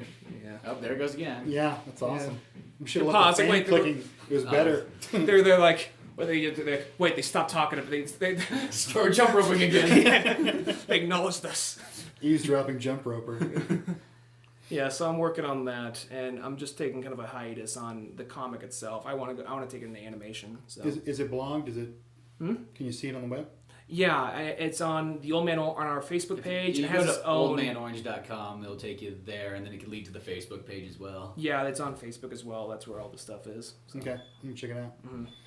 Well, if you got 2 issues, man, kaboom it. Yeah. Let's drop it on them. Not a bad idea. Yeah. It's in paper. There's no overhead for you. Mm-hmm. They only print what people order. I gotta double check. So it's kind of like Cafe Press then. Yeah. Well, let me see it first. Let's get some eyes on it and go over it and make Yeah. sure it's tight, and we'll send it out. That'd be fun. Oh, thanks, man. Yeah, I'd love to do that. Yeah. Comic convention's coming up at the end of September. It's in Sacramento, I think. Oh, yeah? I want to say Anime Expo or something like that, but it's definitely anime orientated. I tried to get a table, but there's a waiting list, so they're sold out. Oh boy. StocktonCon was almost sold out. I barely made it in that one too. Huh. But somebody dropped a dime. Somebody dropped a line to me on Facebook and said, "Hey, you should show up for this." I wasn't even thinking about it. I wasn't even ready. But it was somebody who knew me, who saw my stuff, only through Facebook, but was amenable enough and it was kind enough to uplift me enough to say, "You Hey. should be doing this." Yeah. And I didn't believe it, but I did it anyway. And after I left the comic convention, I was more of a believer in what I'm doing than when I went. And so that's all you kind of need though, is if you just kind of get up and do it, like even if you're not too sure of the stuff, just go with it at the moment. One brick at a time. I get- And, don't build the whole wall. To go back to what we were saying not a second ago, but the very beginning of the podcast, we're talking about like perfection, how being perfection could really bring you down. It's more like, I know it's not perfect, but I'm kind of waiting before I present it. I mean, it's out there online. It's out there, and we even have like a few listeners kind of comment in and say, "Hey, we like it," but it's one of those things that. Sorry, the people walking by. What was I going to say? It's one of those things that, like, it's almost kind of like my perfection grade. Before I send it off to a publisher or something like that, I want to, because I know it's pretty scratchy. Because the artwork I'm more inspired by, even because it's like I can do that. Is like Brian Lee O'Malley, guy did Scott Pilgrim. I mean, it still looks good, but it's a little simpler. Jeff Smith, who did Bone and Razzle. So it's kind of that's kind of what my artwork is more takes on. What's yours, Jeremy? Look, I saw a little of Alex Ross. I'm not sure if that was one of yours. I do appreciate him. I don't think I would. I mean, I hold him up as a pinnacle of unreachability just because I don't do liquid mediums very well, painting, stuff like that. I'm barely can do ink.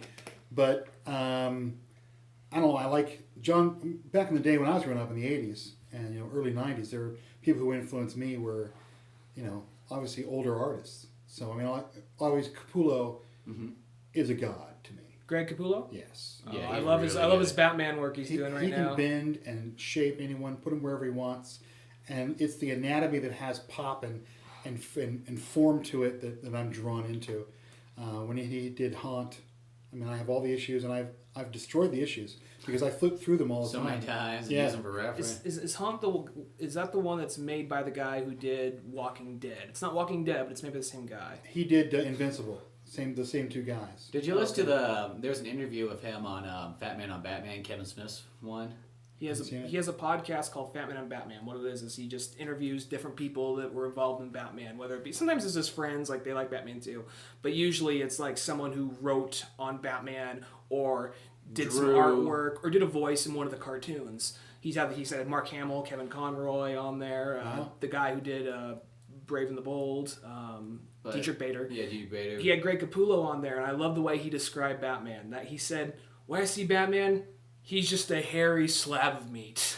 But he's like a shaped hairy slab of meat. I'm like, that makes total sense right there. But they also had Scott Snyder was on there, Kyle Higgins. Yeah. They have a ton of people on. Jim Lee. Yeah, Jim Lee was on there. I got a thing about Comic-Con, speaking of that, is that I don't want to go unless I'm invited. I know that's a conceit, but I'm holding it out as my own perpetuating carrot. I want to get to the point where they want me to be there. Otherwise, it's a big show. I've been to Renaissance Fair for 10 years. Mm-hmm. I acted in Renaissance Fair. Mm-hmm. I get the crowds and stuff. That's not what I'm going for.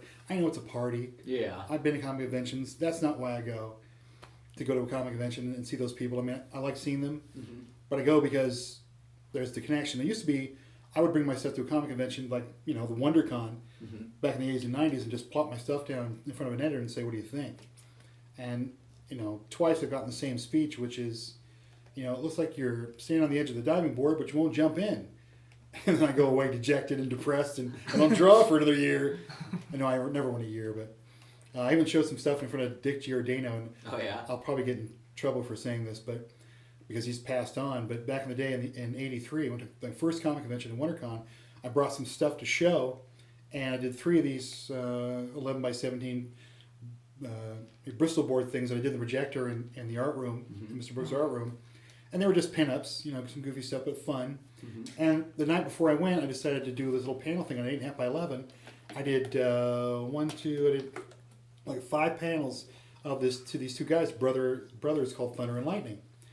And they had tassels coming off their arm. One was strong, one was fast. 3 months later, Teen Titans, number, I don't know what it was, on the cover, almost the same outfit. And I flopped it down right in front of him too, and he flipped through. He goes, "Yeah, these are nice. We want to see more like this."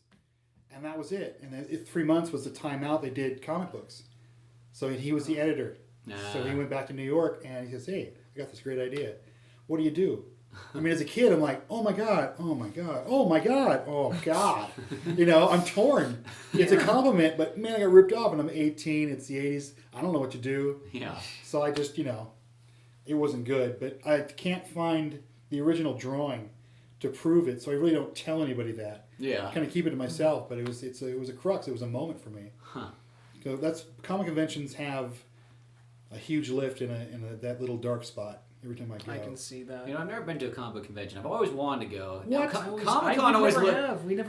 We really are. We We really feel- are stuck in the We mountains. really feel like it's kind of like we really are just kind of like look on the hill of just kind of like looking down in the valley, just look at each other. Not today. It's kind of like it's almost like Luke Skywalker. Like there's another place beyond those two suns. You know. Well, we got the Sacramento one. I got a flyer for it. Let's just commute. Yeah, that sounds cool. I'd love to go. Yeah.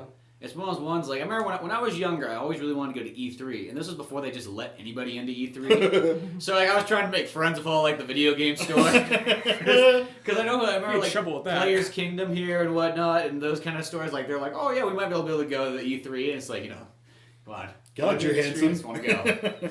Just let me go. Who picks your You're like job? 14, let me go. That ain't happening with the GameStop folk because GameStop folk you don't GameStop see folk. eye to eye with those folk. No, and they talk down to you, so. Of course they do. GameStop's was ones like I miss having a lot like Pro Game Exchange here and Players Kingdom and all those like family run ones.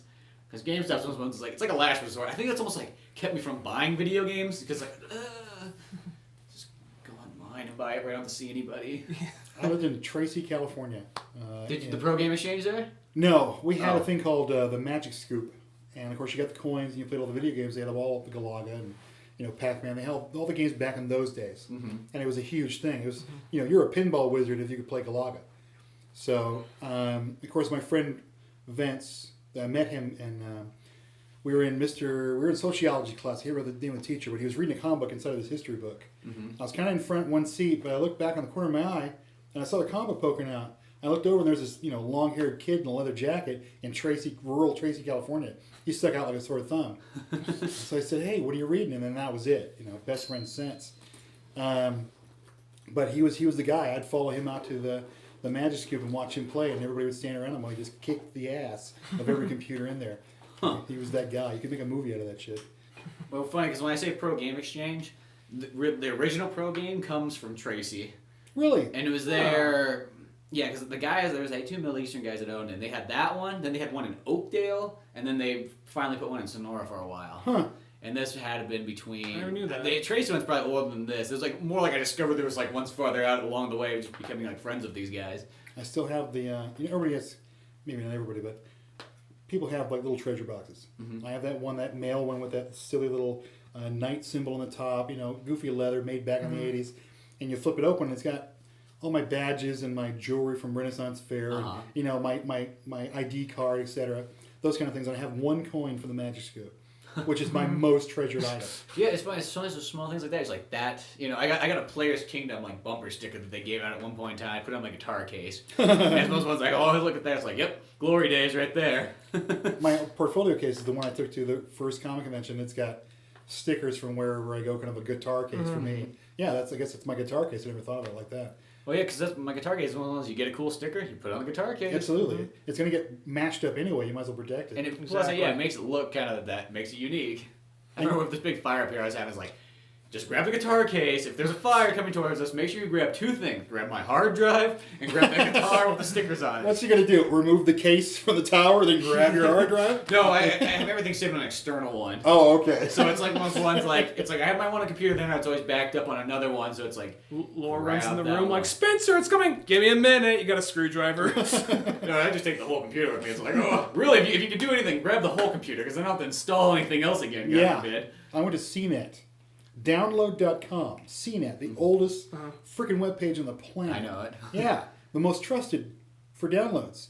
I downloaded the zip file opener program, new one I hadn't seen before, and I started to open it, and I didn't read the agreement. Who does? All of a sudden, my hard drive light and my Ethernet light is lit up, and I'm getting all kinds of shit. Oh, I stopped everything. I pulled it because it's the first sign. You get it, right? After you've been through it before. So I just pulled everything and stopped, but it was too late.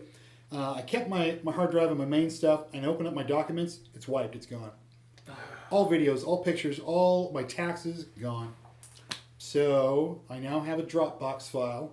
I got one of those too. I don't use it. I use it for stupid things like putting like But they got Game that. Boy ROMs on my phone. They got into that. They got into everything that was in my Dropbox. was also this guy Ben. He put his We Connected, so he allowed me into his. It wiped out that and his. Oh boy. And this mega book, which I'm connected with this guy Mike Rickaby. He makes a mega book. He gets a bunch of artists, and they put their. You should do that. I'll connect you with him.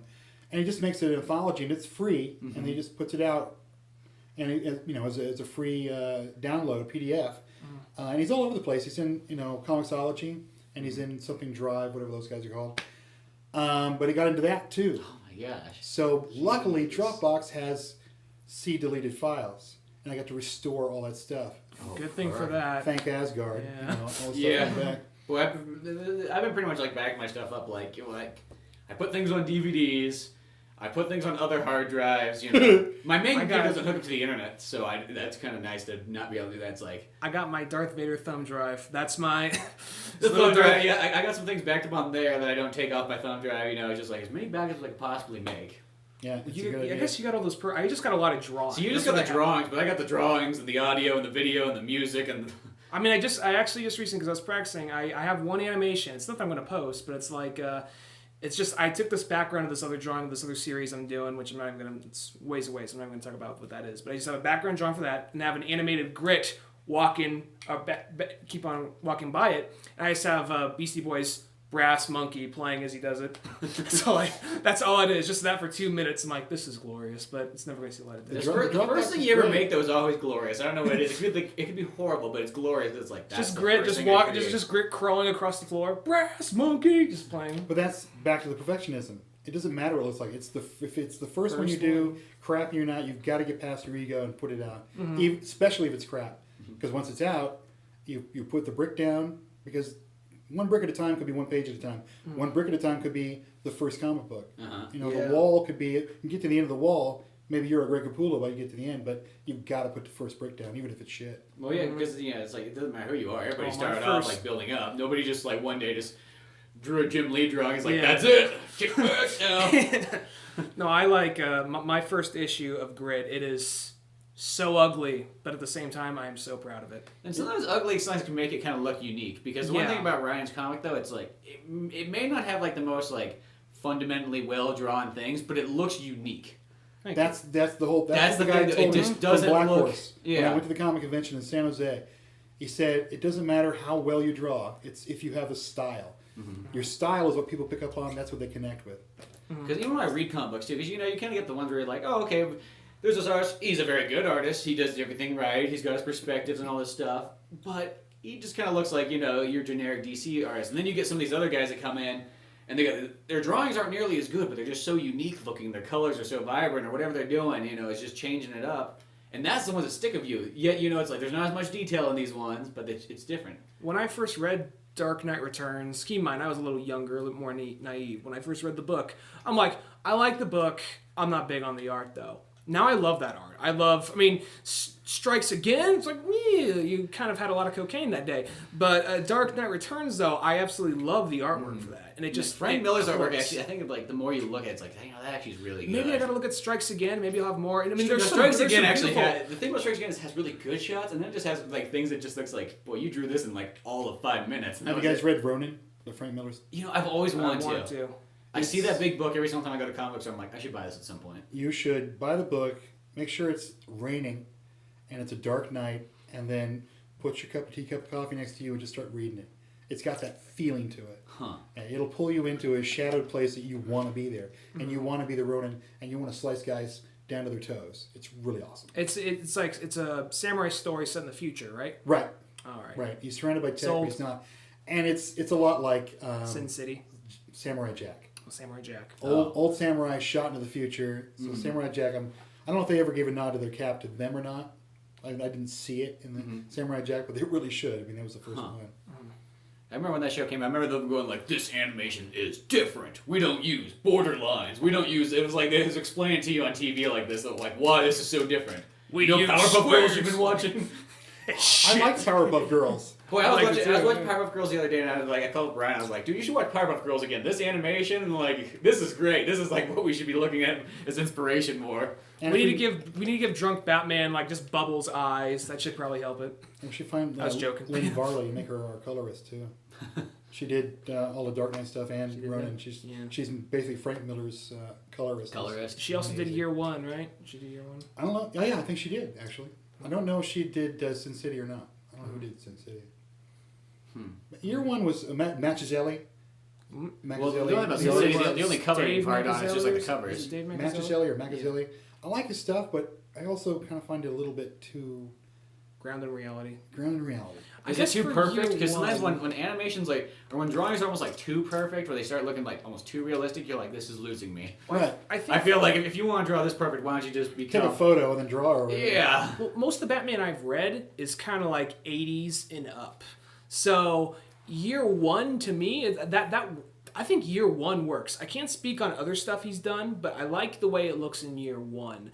But, I mean, I know what you're saying, though, because there's, I was reading a lot of Brian Michael Benda's New Avengers for a while, and every so often they just kind of switch artists in that book randomly, and I don't remember the name of the guy, but he would have the style. I know I've seen the style, I don't know if they switch him out or if they just... take the artist snippets needs of more others. time to finish the book. Yeah, sometimes they tell a story from someone else's perspective, and I guess they get the artist from that book to come in, because Luke Cage, he's a member of the New Avengers, so they'd say, well, I'm having a flashback, so it's Luke Cage art style, and it looked very kind of it almost looked like someone just took a picture and put a Photoshop filter over it. It almost had that kind of look to it, and they had a few pages like that within New Avengers. It was just kind of and I see that in other comics. It's just kind of I don't know, it's just too grounded in reality. I saw that in Daredevil. It's just too much of this, Yeah, you got to pop it out. That's why I come to the comic book in the first place. To get out of the grit and the reality. Well, you know what's an example of one that actually looks kind of realistic, but I think it still looks very artistic, is the Kingdom Come. The guy that drew that. Alex Ross. Yeah, there we go. Yeah, but I think that water paint style has a flow to it. It's clean. Mm-hmm. It's easier to get into it. It's iconic enough that you're not taken away by the realism of it. But it's fun enough to make it think, this could happen. Well, the thing I like about that one too is it reminds you it looks almost like if you could see that on a wall, like a fancy art museum almost. It's not just standard comic book art. It looks like the Vinci thing, like Batman and like instead of God and who was it? God and Adam about to touch hands like Batman and Superman or something Batman like that. On the list of artists that I like, Bill Sienkiewicz. Bill Sienkiewicz. Yeah, he's he's the original Moon Knight. Oh, okay. God, I love that series. So dirty. Nothing clean. I mean, cut you off. Go ahead. That's what I liked about it. It was dirty until he got to the Moon Knight scenes, and then all of a sudden there was solidity to it. He was smart enough to change it out just when it was supposed to. Like the color I'm doing for Outcast Zero, it starts out kind of gray. Everything's muted until he stands up and wakes up, and that's the panel when full color actually shoots into the book. They did it on The Incredibles. Oh, okay. Right? They started out really kind of playing almost like the Raider animation when he stops the tree and saves the cat, and he's going back to the days when he first was with Elastigirl. And then, boom, when they switch over to him sitting at the desk talking to the old lady at the insurance company, all of a sudden the skin is translucent, the desk is real, there's dust in the air, and they shot you into reality. That's what I think freaking movie made $1 billion. That movie is just... the thing about, Brad Bird movies is, yeah, sure, they're kid movies, but most of the time, not Mission Impossible 4. No, Brad Bird. But he does have a tendency to make it all right, you're not just watching something you could plop the kids in front of for 2 hours. Right. This is actually a good story. We know you got to take the kids. We'll give you something, Yeah, because I remember that was a movie one of our teachers put it on for us. It was Christmas Day or something. Not Christmas Day. It was day before Christmas vacation. We're what's this bullshit? Whatever, we'll sit. Being in high school and all cynical. Pixar. Yeah. I watch Full Metal Alchemist every night. Yeah. It's kind of impress me. I'm in high school.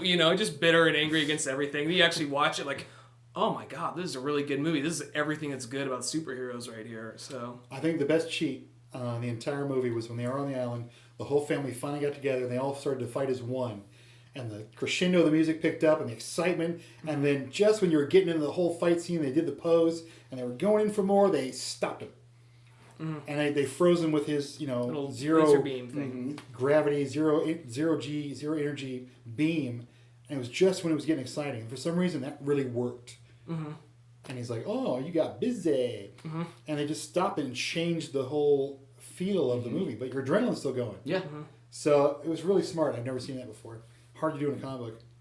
Hard to do on the flat page. Yeah, definitely. Yeah, something about the only comics I feel like you lose is you just lose out on like more the music. I always feel is like the one thing. Right. It's because you can get the sound effects, but the music's the one thing you kind of lose out like compared to like a movie Maybe or like animation. maybe like inflection on a tone or a word or something like that. Maybe you could Well, yeah, sometimes bolding in the word bubble. Yeah. Yeah, well, strange enough, it's like they found all these ways to get around so you can read the thing properly in a sense. I mean, you can still always interpret it slightly different. Yeah.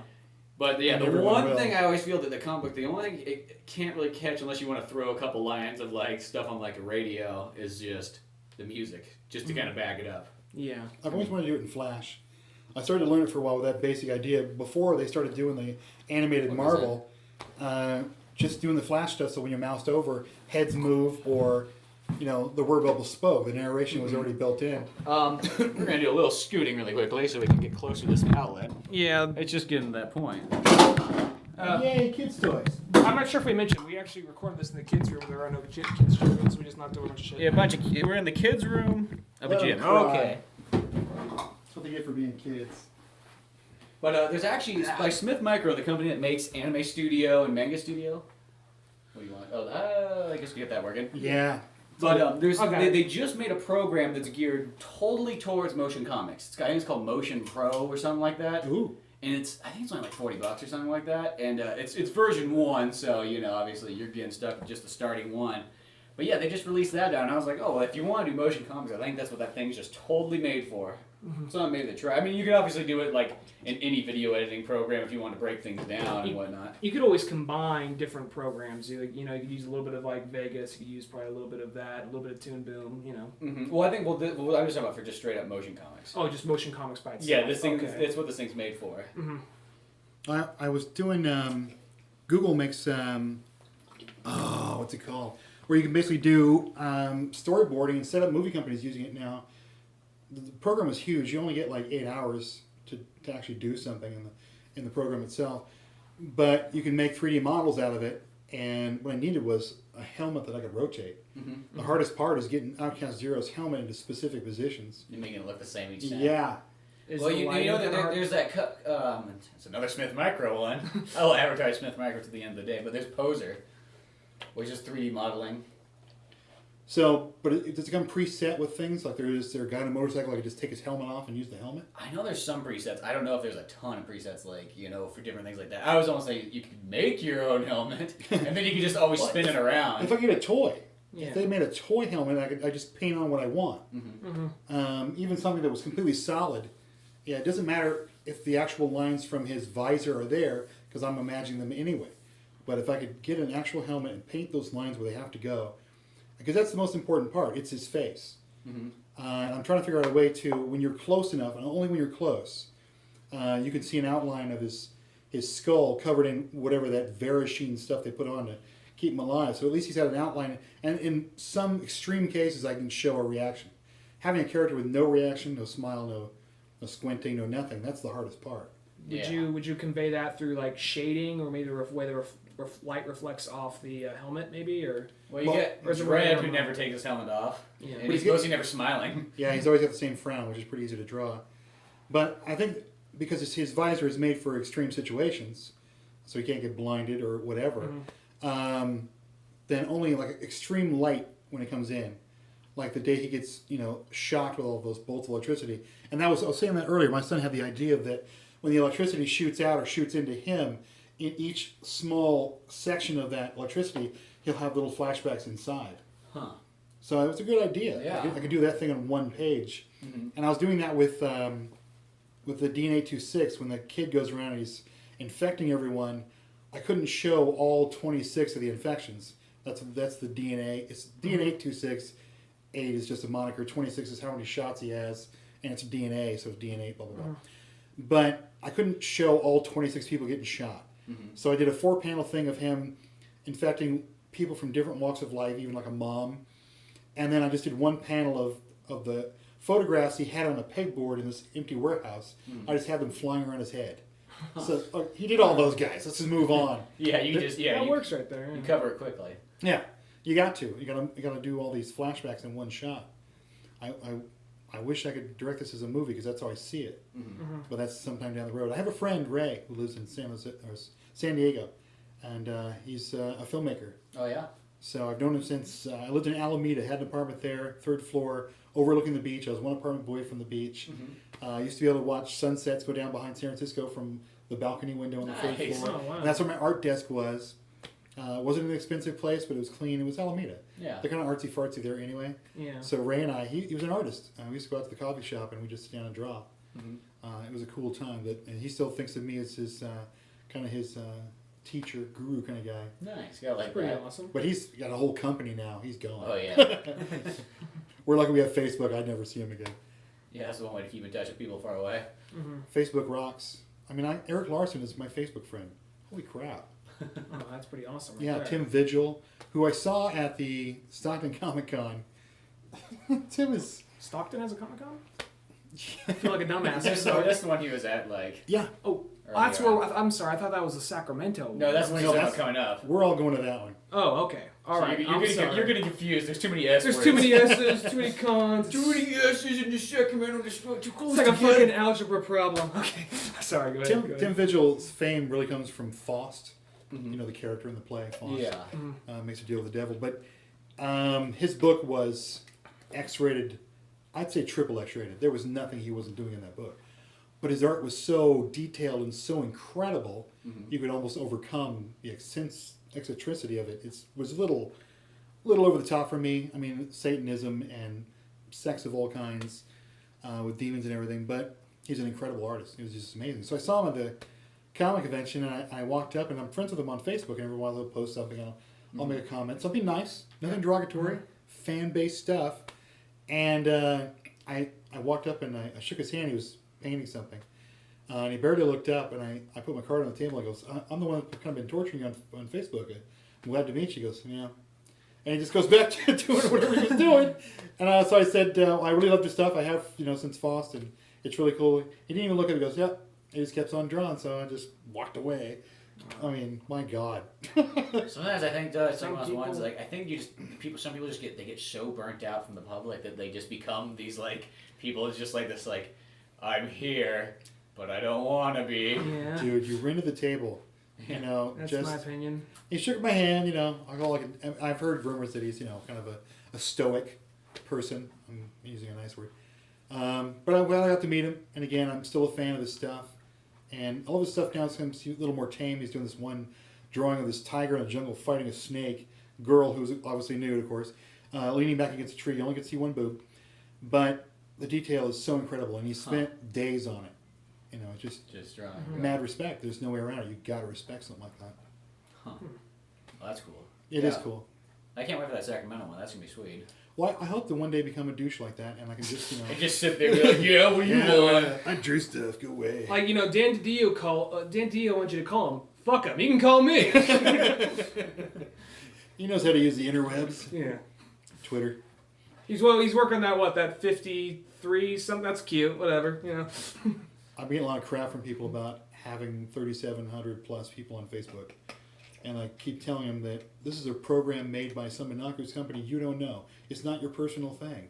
You do what you want with it, I'll do what I want with it. I'm doing it because my comic book comes out. I got 37, maybe 10% of those people are going to see my comic book and do something about it. But it's funny because too, it's like the people sometimes you really don't actually know are the people that actually look at your stuff.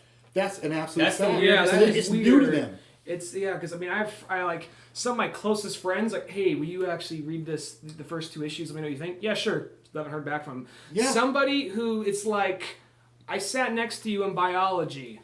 Oh, I read your book. I really liked it. It's just like, you of all people. Don't get me wrong. I'm grateful, but you of all people. You know what I mean? Well, I know that there's a friend that I had that I met her when I was in San Francisco, and she's from Hong Kong originally. And now she lives in New York. And a friend that she has there in New York is one of the people that I always notice will say something. And it's like, I don't even know this person technically. This person's like a friend through a friend that I've never met in real life. Mm-hmm. So go figure. Yeah, but I've got quite a few on Twitter. And I've got, the Google. I do almost every social thing I can do, and it's all for PR. I mean, that's the plan. Well, nowadays it's one of those ones if you just do all the advertising yourself, even though I know a lot of those websites have like, they like to really crack down on it. Like Google has like stopped YouTube from being like a place to advertise your videos. Like, because before what I used to do on Google or on YouTube is like when I got a new video, I would go out to everybody and I would, go to their pages and I'd watch their stuff too. And they'd go like, yeah, this is a great video, but when you get the time, come by and check out my stuff. And I'd do that like, over and over and over and over again, and through that you just kind of meet people. People come watch your stuff and you go back and you watch their stuff. It's like a trade-off. Mm-hmm.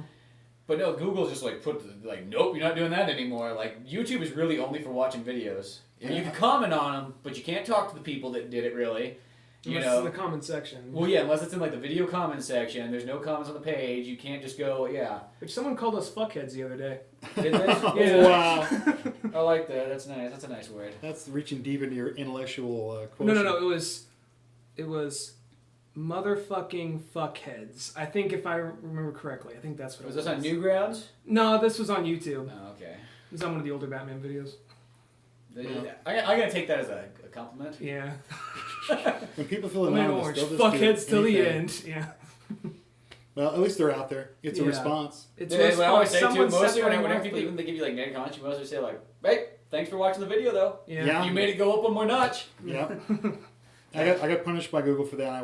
Every time I go to a comic book page like Comic Booked or comicbook.com, they got the Facebook one and they've got Discus. So I can drop it in and then drop, this is great, I like it, and then drop in my URL, my domain name behind that. And then I drop in like a page from the comic book or whatever. But I got knocked down from a 3 Google rating to a 2 because I did it so many times that I was out there as some kind of, spamming plague instead of just sharing my stuff. Well, it's one of those ones too, it's like, I understand that like nobody wants just like crap to be there, but it's like still I feel like if you're being part of the community, but then you're saying like, hey, come take a look at my stuff, I don't see anything wrong with that. But Google, I'm not selling anything. Google really wants to crack down on that. They're like, well, if you're going to advertise, you're going to have to pay us $50 a month for that, like Google Ad Fair or whatever that one is. They always try to AdSense. AdSense, yeah. It's just like I can't stand Google. I'm not. Google's like my enemy. It's just like I've been here with YouTube since the original YouTube. I'm not leaving now. But it's those ones like I remember when Google kept trying to change YouTube, I kept sending them, like, they're like, send us feedback, and I just kept sending them, like, I really hate this new stuff. I sent it so many times, every single time that thing came up, that thing never comes up anymore, to ask feedback. They don't want feedback from me anymore. They even get some guy like, Ralph, come check this out. Alucard 435, same response. He really hates us. He really hates us. Let's see if we can get another one this week. Let's give his address to the NSA. Bill, you're right. That would piss him off. Drop it down in the FBI. I really feel like that's how they design YouTube nowadays. It's how to piss me off. Could be. Nerds never let go. Well, I know one thing I was going to say. Like, when you guys talk about, like, marketing online and all that, some people, maybe just, it's just depending on where you take it, but some places like Facebook, clearly it's working really good for you, but in some, I guess, I have trouble with Facebook sometimes because it seems kind of like maybe just the people I know or how many people I have on there, but it seems like a lot of times people want more negativity than they want a product. Because, class A example, I'm not trying to bitch right here, but it's going to seem like it no matter how I do it. My old roommate, I was living downtown Sonora, and she had this dog, would always bark. And one day, it was this little Yorkie. And one day I just wrote, my roommate's dog, bark, bark, subtitles. I'm retarded, bark, I'm retarded, That got like 15, 20 likes. They thought that was really funny. I'm like, okay, whatever, good, and then literally a few hours later I put, oh, here's like a page for my comic, let me know what you think. One like. And it's just one of those things that, I'm not trying to bring down like the negative side of people, but it just seems like most people respond more to negativity at least maybe in certain areas of the internet than they do to positivity. Like, it got, like, something that was just me bitching about my roommate's stupid dog was, like, got more of a positive response and something that took effort and time to make. I should call it therapy book instead of Facebook. Yeah. Well, sometimes too, with Facebook, it's like, you really just gotta go in there and delete people that you know that aren't worthwhile having on there. Because some people just want it as like, okay, just because I knew you from elementary school doesn't mean we gotta be Facebook friends. Yeah. It's like, there comes that thing where it's like, okay, it's unnecessary because you don't need that garbage list of junk that's unimportant coming up. Yeah. I don't know. That's what it's like. I use Facebook the only time I ever go on Facebook anymore is I just do it just to say like, hey, there's a new video up. But I feel that too. Almost Twitter works better. Mm-hmm. And then, what are you looking at there? Stickers? Oh yeah, it's kind of hot in here. Yeah, well, out there we could turn the air conditioner on, but in here, yeah, we're kind of stuck. The dual crayon fans. Well, it's commitment. That's what it is. We're commitment. given. And I think the light actually got brighter since we've been in here. Well, it's either that or we just got more used to it. Yeah. Oh, we've adjusted? Yeah. I say a little bit of both. But yeah, that's how to me the Facebook it is, and it's like I know that there probably is a handful of views that come from there, but I notice that's not where the majority of them come from. I'm not totally bitching. Really, the best way for me worked, which I can't do it anymore, was the old-fashioned YouTube way of advertising. I mean, obviously that's for video, but that way worked really well. Like in an hour, I could give myself a guaranteed like 100+ views, and then and like give it a couple more days, and those views will even go up higher. Yeah. It was really easy to do it that way. Now you got to rely on Facebook and Twitter. I'm not trying to completely bring Facebook down. I mean, because that's where Grit is centrally homed, and it actually got some good responses, and it got some good feedback, and it passed around people I didn't think would ever read it. So that's cool. But it's just more that it almost seems kind of like I said, it just seems majority of people though they just want to show, oh, here's my baby, or well, guess what I had for lunch, Bit my nose yesterday. Have you joined the groups like comic book creators or anybody? I'm still out of the loop on that kind of stuff. I thought when you make a page, that's generally what it was. No, that's not a group. Yeah, it's a fan page and you're producing, but if you can join some of the groups, you can drop your stuff in and you get a lot more hits from that. Oh fuck! And Now I'm just learning this. And then it's reposted because anyone who follows that. I'll have to check that double, out. triple your I'm audience. definitely going to check that out once we're done with those right here. I basically spend about 3 hours every other day, or when I drop in a piece of art, and I'll start off, obviously, I'll put it in my blog spot, and then that pops up automatically and says, let's drop this into Google+. I do that plus my hashtags. Then I open it up, the page, and I Twitter it, Facebook it, I do Stumbled Upon, I do LinkedIn, Delicious, all kinds of crap over and over again until it's a plague. It's out there. And then that's when I start talking to people on Facebook, hey, go visit this page. And then, of course, the groups, I've got about 6 groups on Facebook to drop it into, and then, of course, my own fan page and my Facebook page. So it just keeps going. Okay. So hopefully, when I first get it onto Kaboom, I'm going to sell more than 10 copies. That's my goal. Nice. Yeah. Reach that 10. Well, you already sold 2 over here, so. Awesome. Yeah, I know Christmas is coming. I got to do it before that so my family will buy. Nice. I like hard copies too. Is it wrong to force them into that? But no. No, they should be buying. I've been doing that at work too, and I'll start talking about the comic book. They'll ask me how it's going. I'll say it's going great, and pretty soon it'll be on Kaboom. It's a hard copy. You can order your own, and I know the people that love me will order the book, and I look them right in the eye, and I wait until they can't turn away. Don't blink. And they start nodding. Yes, I will. Stop following me. Good. Your furniture looks nice. You should adjust those drapes. Well, we're getting about to the end of a nice long podcast, and it's getting quite hot in here, so I guess this might be a place to end it. So, till then, Dennis, you want to throw out all your links to your main sites? Or Gosh, do I? I usually throw out DennisSweatt.com, but no one gets that. And it's because there's 2 N's, 2 S's, and 2 T's. I know. When I went to type that in, I was like, what am I typing? Oh, there's 2 T's. Yes, there's 2 T's in sweat. It's just like perspiration with an extra T. Yeah, I think it's the extra T that throws me off. But you can go to outcastzero.us, so outcastzero.us was my little goal. And it's spelled just like it sounds, Outcast Zero. And that'll bring up my blog, and that brings up everything you ever need. My Facebook's on there, Twitter's on there, all that stuff's on there. And yeah, the more people we get to buy the comic book, the faster we'll get on to people like Dynamite or Image, and the faster it gets turned into a movie, and that's the goal. Yeah, the goal. That's a good goal goal of to life have is right movies. there. I want to read it. I want to see it. Yeah. Yeah. So far, I really like I like the first 5 pages. I think it's really good. And then personally, I can't wait to see it in a hard copy. Me too. Because that's always the coolest part. I might cry. Don't tell anybody. Be alone in my car, rocking back and forth. I made a cut. I'm somebody. So yeah, make sure to also go check out oldmanorange.com, the center place for everything Old Man Orange. Very funny.